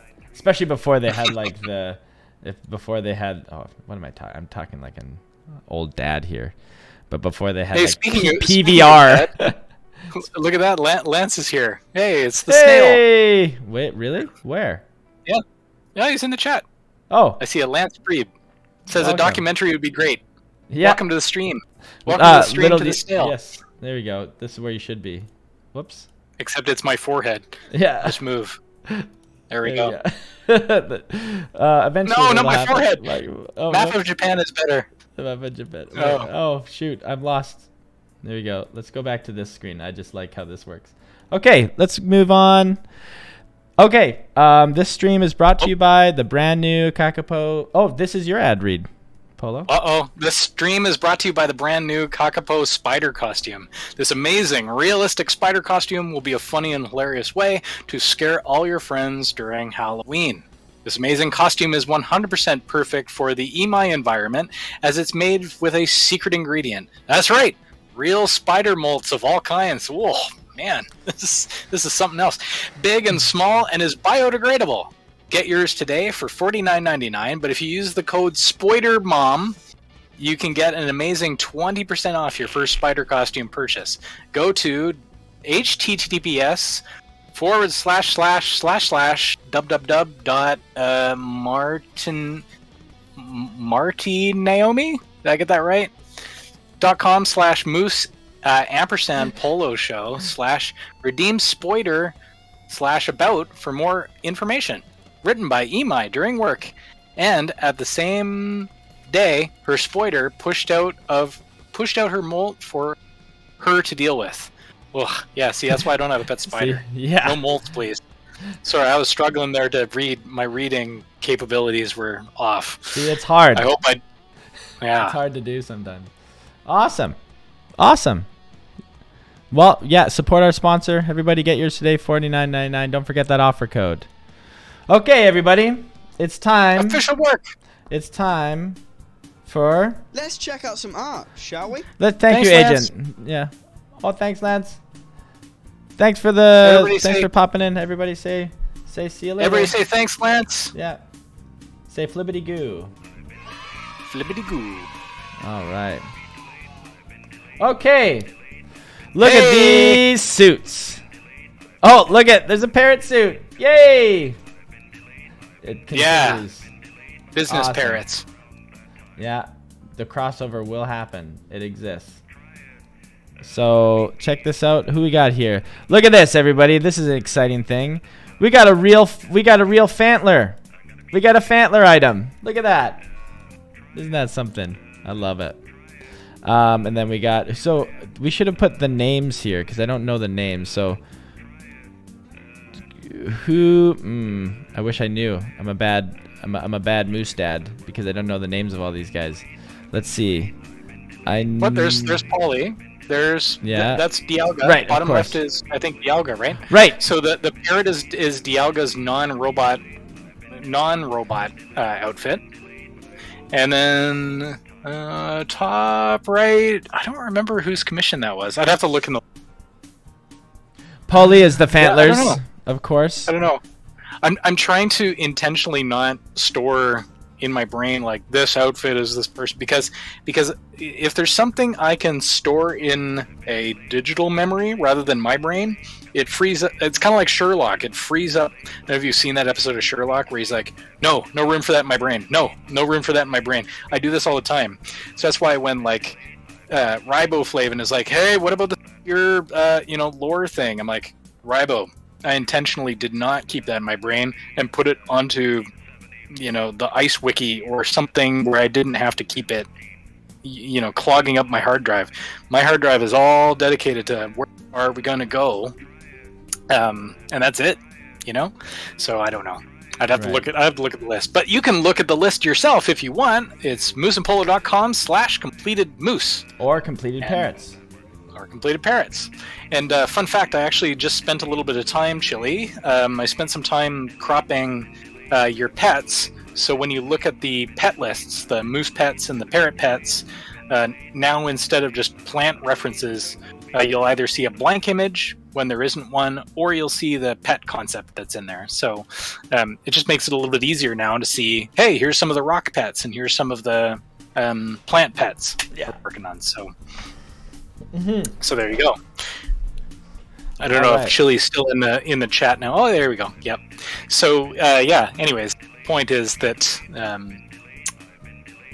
I think Chili, you may have missed it, but we're really going to focus on our first world being parrot, and then we'll build moose kind of on the side next, because we want to try and get an alpha out sooner. If we wait till we do both worlds, then we're splitting our time 50-50. So what we're trying to do instead is go, hey, why don't we work on parrot first, get parrot going, because we had more requests. We started some of the stuff before, so we'll start that first and then do moose next. Yeah, and not to say that we're not going to do moose content. Like I think we're going to be splitting up a little bit. We're focusing on like kind of the world building stuff will be on the parrot side of things, and then making the moose and suits be more of like content, kind of meme video content. Can't get too deep into it, but we got some fun plans for everybody ready to go here. Look at this, like I'm seeing your OBS screen. This is like slowly devolving into like just what do you guys think of this devolving stream look and feel? It's like, I don't know, but I'm having fun with it. So sorry. We're like literally seeing your full OBS underneath, right? Yeah, I think so. I'm in OBS, seeing the OBS. Okay, let's keep it going. Hopefully it's not too distracting. Well, I can't read the middle now, so. Right. Well, what I'm trying to do here is like, okay, this is what happened, and this is a problem that happens with me on a daily basis. When I get it, like when I see like a new way to do something visually, I can't. You get fixed. I fixate. It's a problem. My son has it. I try to mentor him through it, but it's like, as you can see here, like I've somehow this effect is happening, which is like I try to achieve this a lot in different aspects, and so I'm trying to just test to see all the options that I can do. So I'm really sorry if I'm being super distracting. Don't be sorry. If you just go to the next slide, I can slides while you keep exploring the visuals, because I know when. Okay, well, the only thing is if you clear up the screen so I can actually see it. Right. It's because it's blurring the slides. Right. If you unblur the slides, then I'll be okay. Wait. Anyway, so I just wanted to give a shout out to Emai for getting through the icons. So fantastic work with the icons. So far, let's just look here at stats. Emai, you've got 91.15% of the icons done. Wow! So there's 215 icons, which is awesome, because actually this could be 215 pins in Mooseland. So this is where I'm talking about this idea. We cross-pollinate the worlds in clever ways, right? So this can be our backlog of pins, and we can set up a system to go, hey, we're going to hide a pin and start planning that out. So that's the nice thing about having a having assets, because then we can build from it.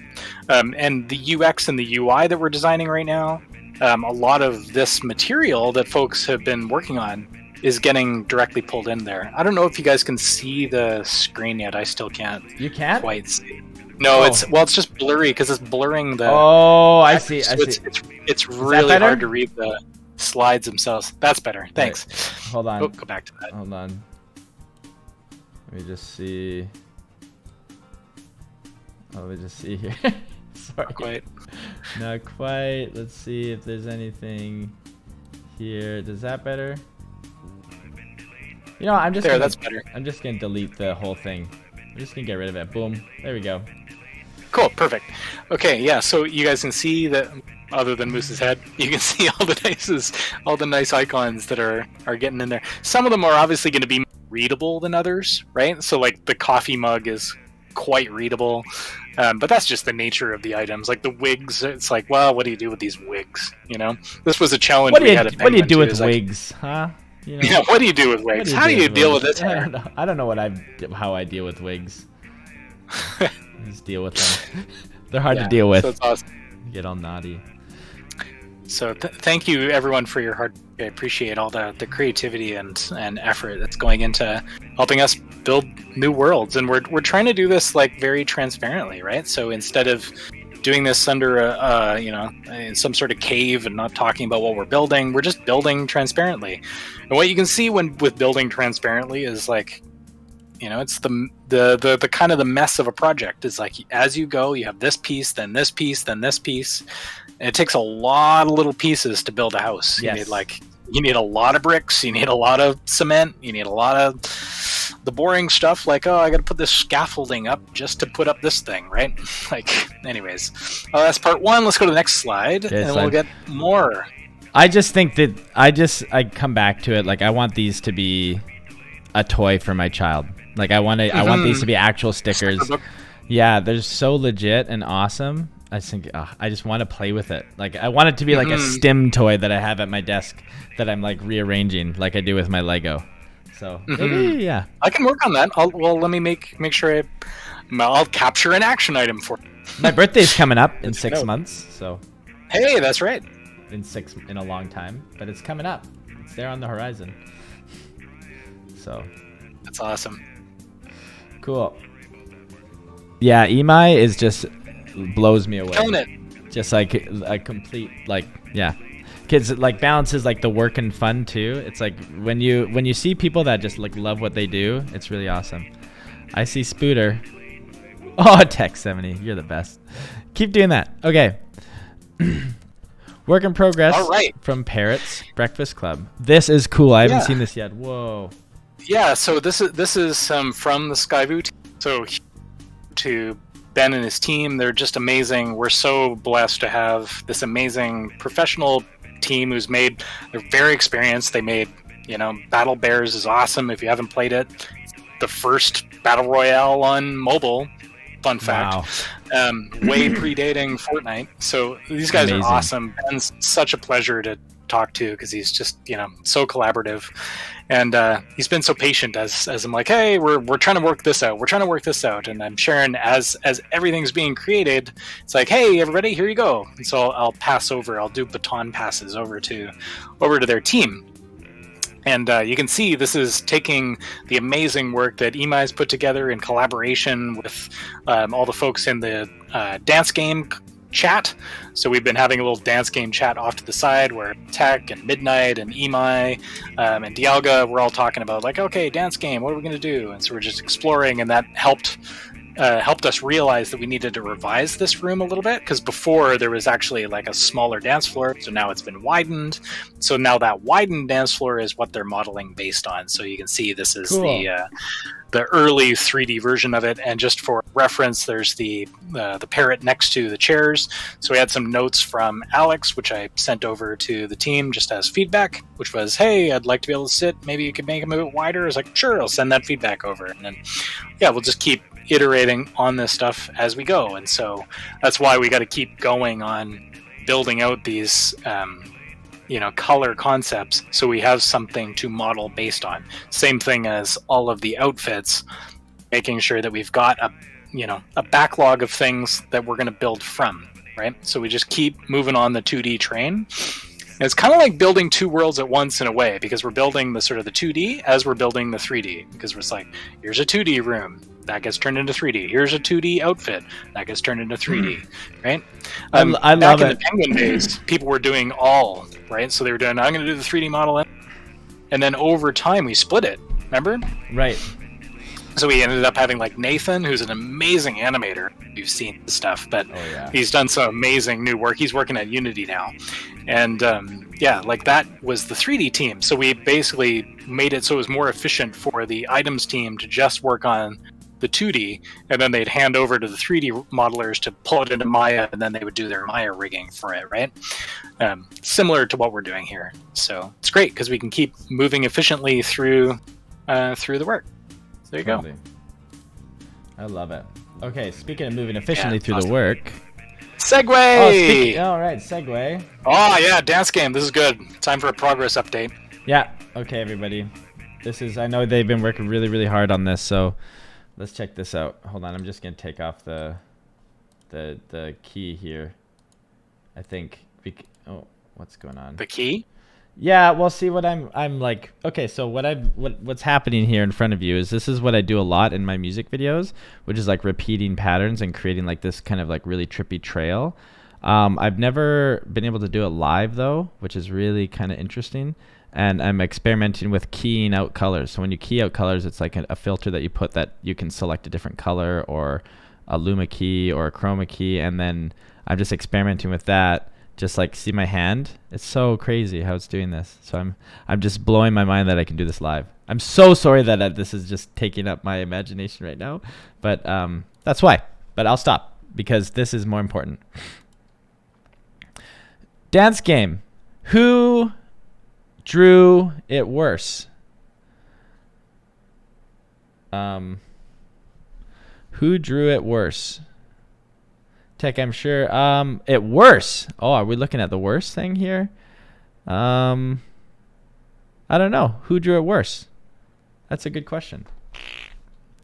I don't want to vote on that. Worst or best is not. I don't really work in that way. I think they're all special and they're all bad in their own special, bad, terrible way. So and job. Great in their own great way. And great in their own great way. It's everything all at once. Okay, here's the actual update. Final phase of Kakapo dancing. Work in progress. Okay. Music. Okay, everybody. I want to see. Time for jams. I want to see you in the chat. Just do like what you would say in Club Penguin when you're dancing. Like, would you say dancing right now? How would you chat emote dancing? Here we go. Oh.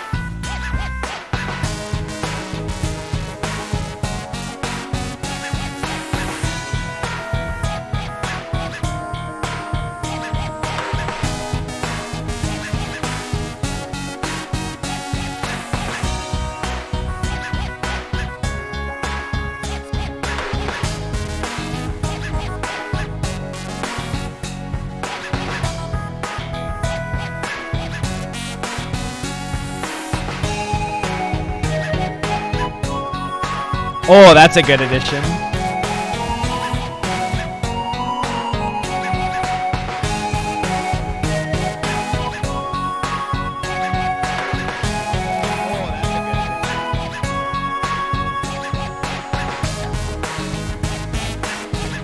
Nice.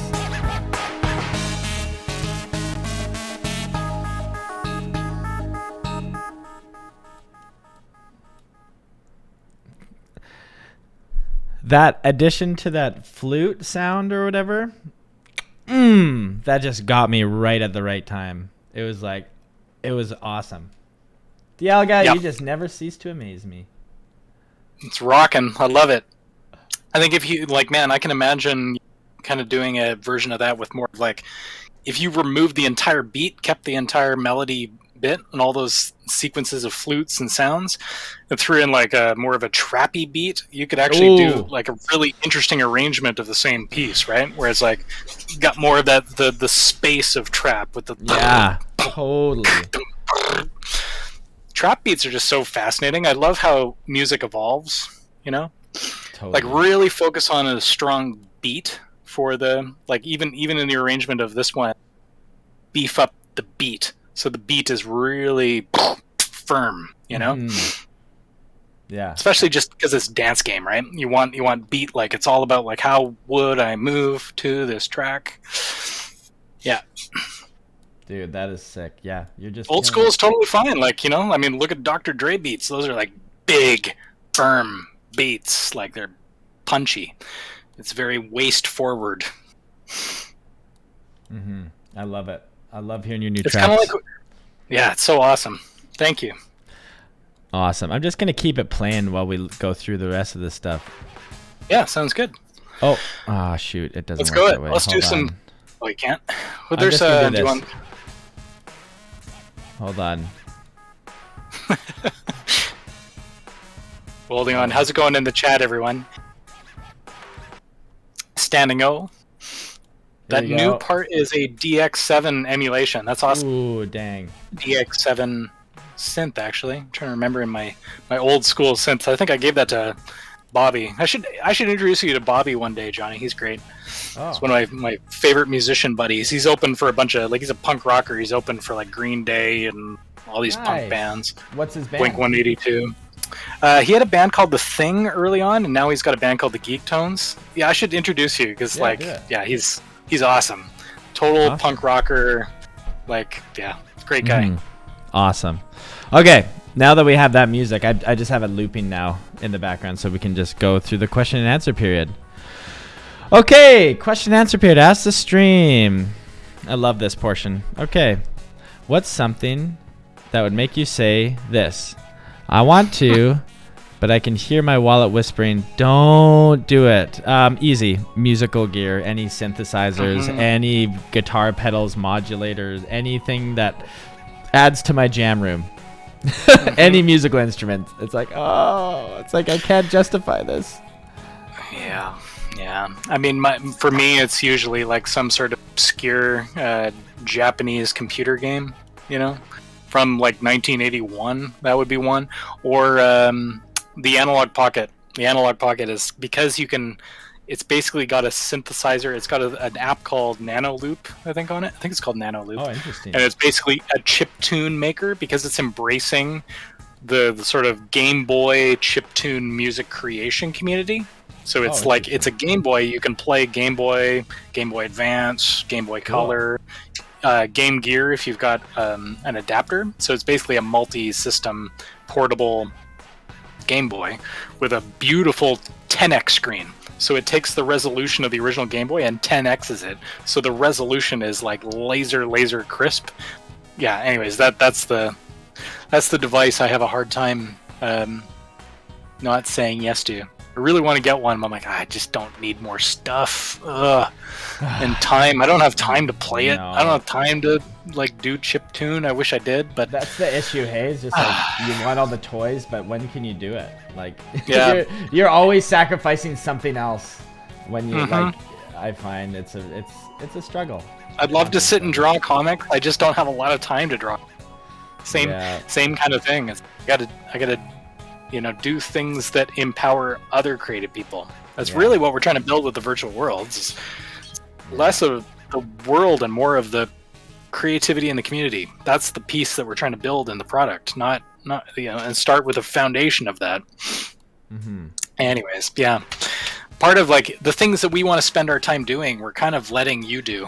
We're hiring you folks to do this stuff, right? Well, eventually it's going to be like, it's just we're adding to the fractal, which is we're going to be. One day we'll do a proper fractal presentation, so every time we say it, it's not like, what? But basically, we're going to be contributing once we have the tools in place that we can be that outer part of the fractal, and then you guys can structure yourselves however you want inside. But for now, we just have to build the fractal machine. That yeah, basically, it'll all make sense one day. Okay, cool. Yes, Cecilium, you can buy it and you can go make some chiptune and send us your chiptune creations. Do it. Unfortunately, with a toddler, you just don't have time, and when there is time, it's sort of like, okay, I just need to like just lay down. I'll get through some emails on my phone or something. Yeah. Totally. There's not a lot of energy left. No. Old man dad syndrome. Old dad man syndrome. Next one. Was there anything that had to be changed or censored in Club Penguin? I remember Arsenal said the original idea for Puffles running away was them dying. Good question. I don't know. Well, there's not had to be. There's things we did change. Like instead of getting banned and you can't log in at all, we wanted to make it so that it was a jail. I know that was Lance's thing. He's like, hey, why don't we make it so it's a jail? You get put in jail. What's that? You're coming on to swear to do like a banning speed run? Well, you get thrown in jail. You can't talk to anybody. You go to log on and you're just stuck in the jail. Can't get out. So funny. Sorry.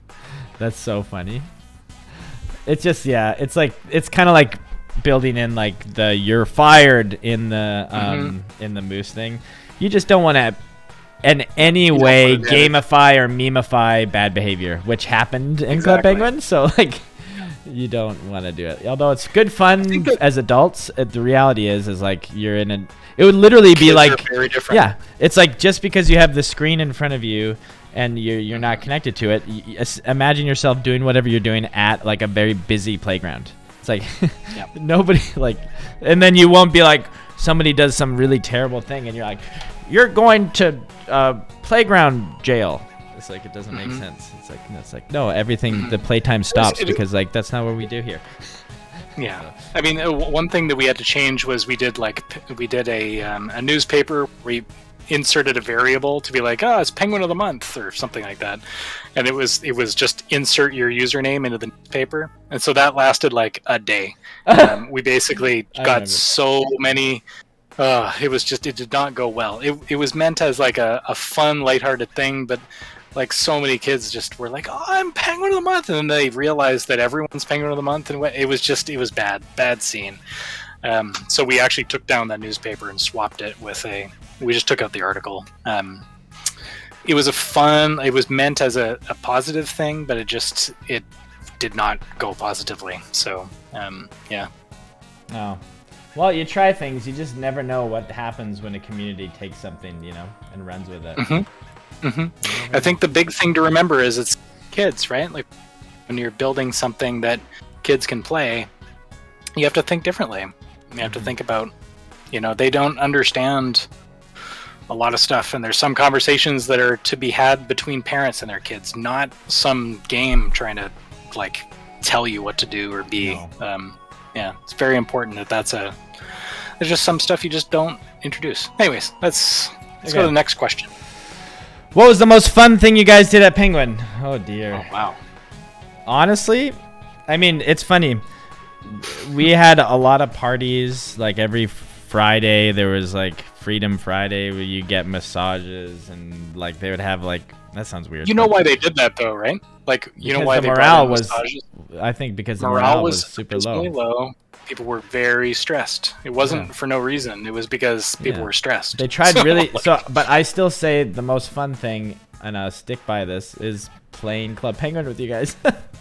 Like that's legitimately like just doing what you guys are doing. I mean, we had a bit of an edge, like where it was like we could see what didn't come through the filter, so like we could actually we could actually have real conversations, and I could see what and we could like navigate the filter in a way that only a mod can. So there's a little bit of an advantage on that side of things, but that's just so much fun. I mean, every time we'd log in, it was just hard not to, and like actually get work done, because it's like, I want to play 5 and 4 with tech. That's like, being a legitimate, that was the hardest part actually about leaving. And going to Hyper Hippo, because there wasn't that element of it.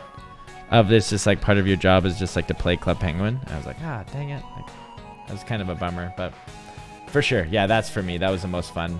That and like running around filming some weird stuff, like doing the Harlem Shake video was really fun. Getting everybody together, just like, hey, let's putting all these weird scenes in the break room. Yeah, it was lots. I of love fun. doing anything that made the rest of the team go, "What on earth are you doing?" Yeah. So, Nicole used to call me the napkin collector because I'd be running around doing all these random different things. She'd be like, "What on earth is this guy's job?" Because I'd be like, "Oh, I'm making a display case over. Now I'm archiving these files in a hard drive over here to do some Cardjitsu cards, and now I'm over here writing some other thing, and now I'm in a meeting." And she's like, "What's going on?" But it was fun doing spontaneous stuff like, "Hey, Lane, do you want to dress up in a night costume?" Yeah, that was fun. You know, like then gathering everybody and then just not telling anyone. Yeah. Especially when we had some random idea, like the coffee break beats, where it's like, "Okay, what are you doing?" And somebody dressed up as a knight with the mug. I think you had Blair do that. Was it Blair who was doing the mug in the night costume? Oh, that was a like we took that from the other video. That was Lance. That was Lane. Sorry. Lane. Yeah, yeah. I think the best joke in that. Explain it to the team, and like people come in, and they're like, "What are you guys doing?" The best joke out of that whole thing was the coin flip. Woohoo! I remember being in the closet, in like our little working closet, and it was just like, we tried to find like a visual representation to every sound, and then you're like, "What do we do this loony?" And you're like, "I've got it." You just like pull out a loony, and you flip a coin, reveal it. It's a Canadian loony. Ah, fun. Yeah, I agree. That is the fun. That was the most fun part of the job. It was also fun when like we basically got the script and we got the build of the first DS game, and they came in and it was like, you guys got a day. We got to get them feedback by tomorrow. So we basically rewrote the entire script. We stayed up all night. Three of us, like me, Emma, and Cody, we just were like, no, we're gonna rewrite everything. So we just top to bottom just sat there in the spreadsheet, stayed up all night, and just rewrote the whole thing. That was pretty fun. Love that stuff. All right. My computer's going to crash at any moment. I feel like I have a 3080. Like I got this like the RTX 3080 graphics card. I'm not a gamer. I do it so I can do this like purely. So there we go. But yeah, good question. It's fun to reflect on the positives of that whole experience, because ultimately it was a really amazing, transformative, positive experience being fortunate to work on such like a I don't know the word for it, like looking back it's like, wow, that was such a special time. Like it was very special. Club Penguin is like, so special. Like, I think one of the most special things is that we would put something out and the community would actually respond to it and be like, "Oh, this means this and this." Yeah. So you actually had a call and response. Not every sort of product or game or whatever has that. Where it's like there's all this speculation. The speculation is the fun. Yeah. It was just a wonderful experience, and that's what motivates like almost everything we do now. I just think about it all the time. It's funny. It's always the things you don't expect to be so influential. I mean, yeah, you could expect it, but at the time, like when I was moving over to Hippo and all the drama and it gave us the morale, it's like it was hard, but hindsight, right? Okay, next. How did the CPDS games come about, and what was it like working on them? Well, I'll just say that we didn't know how it would go. Actually, we didn't know what the reception would be. So we weren't sure, is this going to be successful? We also had the problem of that there was the ongoing narrative. Every week we would release new content, right? So you can imagine this. God, get me out of there. Every week we'd have like a new piece of story. So the story was constantly evolving. It's like week to week the story would evolve. So we didn't know how it would go to throw out something that was like, how do you make it feel like it's tied to the story, but someone may pick up the game a year from now? How does it feel like it's connected to the world in some way? And so that's where I think we were cautious and didn't make it the PSA. We made it the EPF, because if it completely bombed, in a way it was like, well, it's this sort of side story. In Japan, they would call this a gaiden. It's like a side story. So Ninja Gaiden is like the ninja side story, or anytime you see Gaiden sort of in a Japanese game name, it's kind of probably referencing that. Interesting. So it was really a side story, and that's why the EPF came about. Is like, it's not the PSA, it's a secret part of the PSA that only the true fans who know the PSA will know the significance of this agency.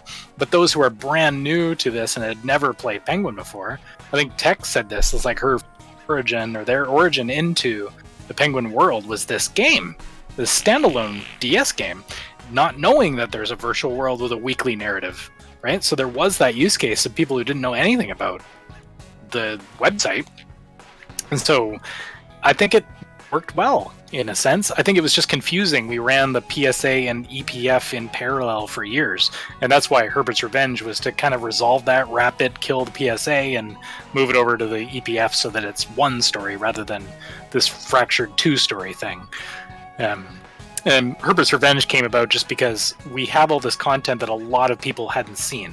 Percentage-wise, yeah, there might be a bunch of you that played the PSA missions on the web, but the reality is there was only a small portion of the audience that actually ever played those stories, actually. The people who did play those stories, I think, got invested.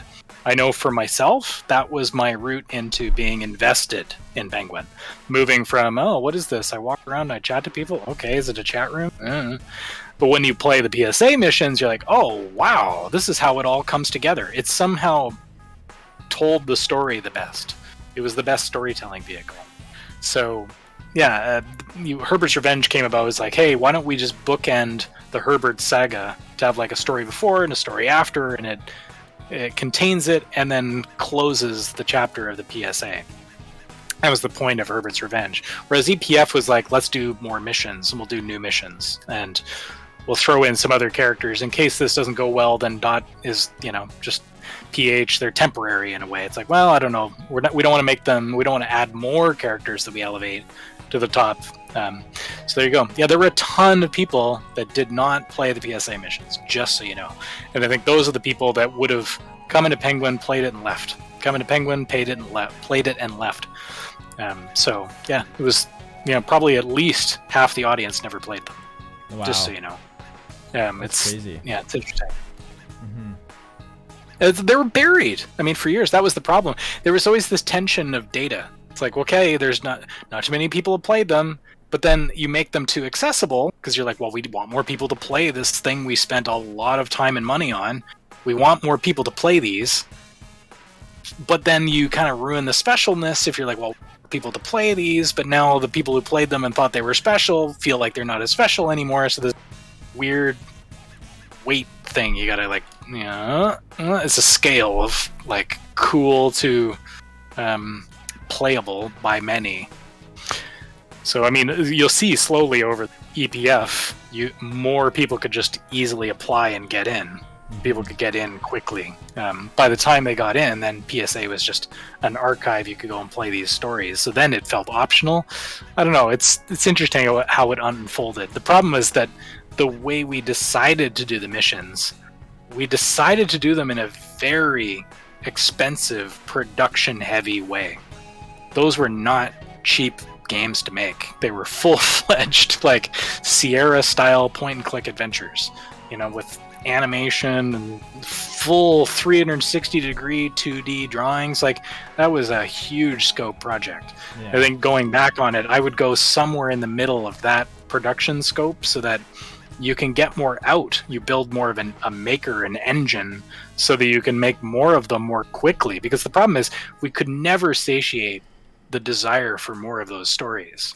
It took us months to build one mission because we never built a mission maker. And it was single player, so it didn't actually encourage community, which is another kind of, right. There was a tension point there. Anyways, that's a whole lot of it. That's a whole thing. thing. Game day and stuff like that is more like, hey, let's just have fun games that anybody... Like, not everybody wants to play a point-and-click adventure. I do, but not everybody does, so... I'm not... I would say I'm more in that camp, to be honest. Like, I love this kind of stuff. Like, I love community interaction and, like, role-playing and stuff. I mean, I can get... There's a few games, like the big one, basically any game from Indie Game the movie, or like things like Braid. Fez is one of the most brilliant games of all time. Is it good? I've never played Fez actually. At the time it hadn't come out yet. You need to play Fez. Really? It is one of the greatest video games ever made. It is so good. Oh, so it actually worked out. Like, it is so good. It is so good. I think like, the thing about it is deep puzzles. Like there's it lived up to the hype. It is so good. It lived up to the hype. Brilliant. Audio perspective wise, brilliant. Yeah, Wow. it's so good. That's awesome. All right, I think. Oh yeah, what's Limbo and Inside are the two my two favorite games ever. That's I can just like go in forever. They're just my I don't look into games, so I'm sure there's a lot of games I would love, but I don't have time to do anything else but dad and this and Lego and play Lego. Okay, so let's see. Okay. Thank you for celebrating the creative community with us. See you next week. Oh, what about Flying Thanks, Johnny? everyone. Oh, yeah, it could be. Let's see. Oh yeah, you gotta send me Flappy Johnny. Can you send me that? It's just johnnyjansen.com. It wasn't up for me when I looked. Oh, I'm having problems. It's just like a thrown together website. Man, I love this song. We're just listening to that dance game song. It's passing the DVD menu test for me.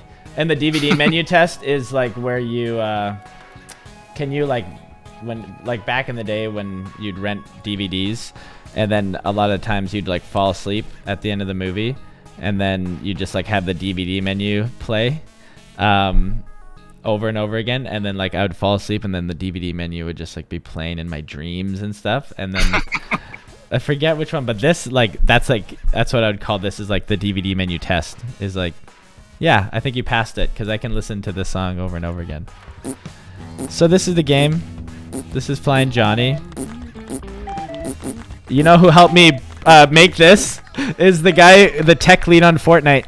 Helped me make this game. I never thought about that. This is my rise to fame. The guy who was responsible to making Fortnite the biggest game, one of the biggest games of all time, helped me make this beautiful, dumb little narcissistic piece of garbage. Yeah. Wait, who asked me to do this? Why am I doing this? I don't know. I don't know either. I'm just going with it. Yeah, just johnnyjansen.com and click on my face. See? There's my face. Ugh. Talk about having your faces in weird places. I don't know what made me think about that, but yeah, there we go. Oh, what do you say, guys? Should we do it? I say thank you. Oh yeah, I wanted to tell you about something. Did I forget to tell you about the pet thing? But Yeah. the way the algorithm's gonna work? So basically if you start with one and then you add the other. Wait, if you start with one and add the other, what could that possibly be? Hey, look, it's me from 2012. Hey, Johnny, what's the past like? Well, you know, I'm unsure of a lot of things. I'm a young baby boy. Yeah, well, I'm grown up, Johnny, now talking to you, and life gets really crazy. There's this whole thing. The world just gets really wild. No way. Yeah. Does anybody? I don't know what I'm doing. This is crazy, but kind of cool. What do you guys want to do? I have a crazy unconventional idea.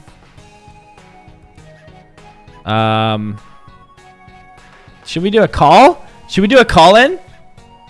I'm gonna do something unconventional. I'm gonna call somebody. Who's gonna? Who's gonna get the call? Who am I gonna call into the chat? Who's gonna get the call? Who wants to talk to me? You know what? Imai, you're the one. I'm gonna do an interview with you. You know what? Hello there. Hello.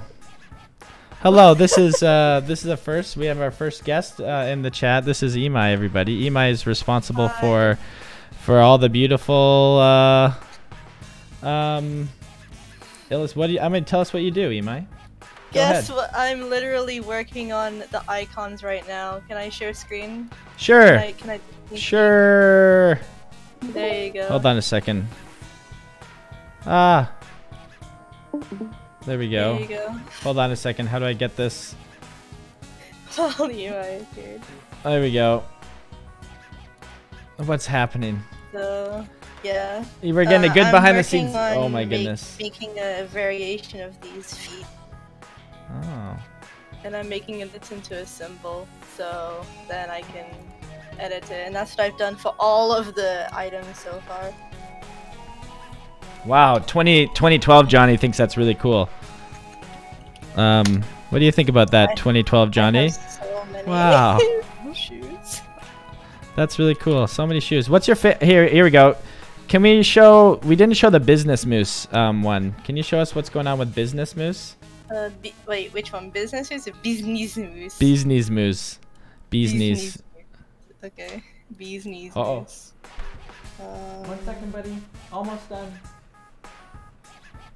What's your bees Uh-oh. knees? I haven't changed anything because I've been making the icons and I'm actually almost done. But yeah, I'm planning on redrawing this entire thing. And having like a black outline and then like a white background and then just redrawing all the scratchiness.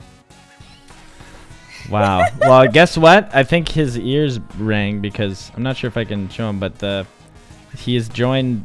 Mr. Business himself is in the room. So Ooh, hello, Mr. Business. Look at this, buddy. That's your suit that you drew. Imai made it into an actual Moosey costume. What do you think? Here's an interview. I don't think I can show him, but what do you think of that Moosey? I like it. Yay! I tried my best Yay. to recreate your art style. Imai tried their best to recreate your beautiful art style and make your suit into a real suit. What do you think? Do you love it? Yes. Do you want to wear that suit in real life? Yes. He's wearing a suit and tie right now, actually, believe it or not. Yeah. No, I'm not wearing. I'm just wearing just a tie and a shirt and pants. And pants. Yeah, my boy loves wearing suits. That's what. Fun fact: what he in the does. UK, pants are called trousers. Yeah, so he's wearing a pair of trousers. Forrest, in a different part of the world, pants are called trousers. Forrest, did you know that? Trousers. Can you say trousers in your best British accent? Can you try it again? Oh, wow, that's pretty good. He's been practicing his British accent. Hey. I'm not the best person for British accent because everyone in the UK says I sound American. Oh, well, you sound somewhere in between to us. All right. Okay, well, we better go. Okay, guys. Well, it's time for us to leave. This is a great signal for me to go and be with my family here. So, thank you so much for the awesome stream, everybody. Forrest, what do you have to say to the stream? Thank you. Thank you. Are you Spiders are adorable and you should love them forever. Oh yeah. What do you think of that? I think of that is it's good. It's cool. Cool. Okay. Before we go, what do you have to say to all the moosies out there? Get back to work. That's my boy, everybody. Hey. Where do you think the inspiration of Mooseland comes from, everybody? Okay. This is it. This is all. Get back to work, everybody. You heard him. You heard it from You heard it from Mr. Business himself. It's time to get back to work. I am working. I'm constantly. Yeah, I know. I can see it. But thanks for talking, Ima. You rock. Keep up the great work. You're doing. I'm almost done with every single icon. You just after gotta this. get back to work. character. I just need to. You just gotta get back to work, okay? Yes. I'm working. They're working hard. Uh-oh. My computer's crashing. There we go. Not anymore. This is crazy. Okay, everybody. I think it's that time. To get back to work here. So I'll mute that music. I don't want you to go get back to work. No, I won't get back to work, but everybody else will. We can go play. We're gonna play. Because I promised that we jam and play music right after this. Okay. Here's my affirmation. I love you guys. This is a very inspiring community to be a part of. I feel very happy that we're all doing this together. And yeah. Keep it real. We'll talk to you next week. See you on the Discord. Okay, I gotta go. Here we go. Don't die. It's bad for your health. Goodbye. Bye.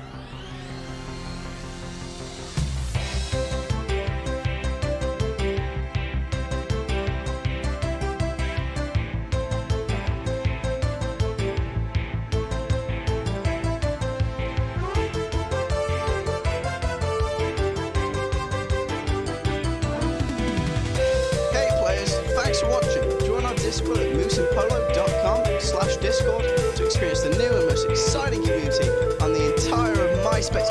I mean internet. Yes, internet.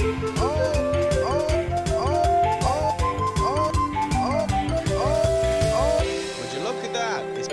Would you look at that? It's party. Let's. Hey players, thanks for watching. Join our Discord at mooseandpolo.com/discord to experience the new and most exciting community on the entire of MySpace. I mean internet. Yes, internet.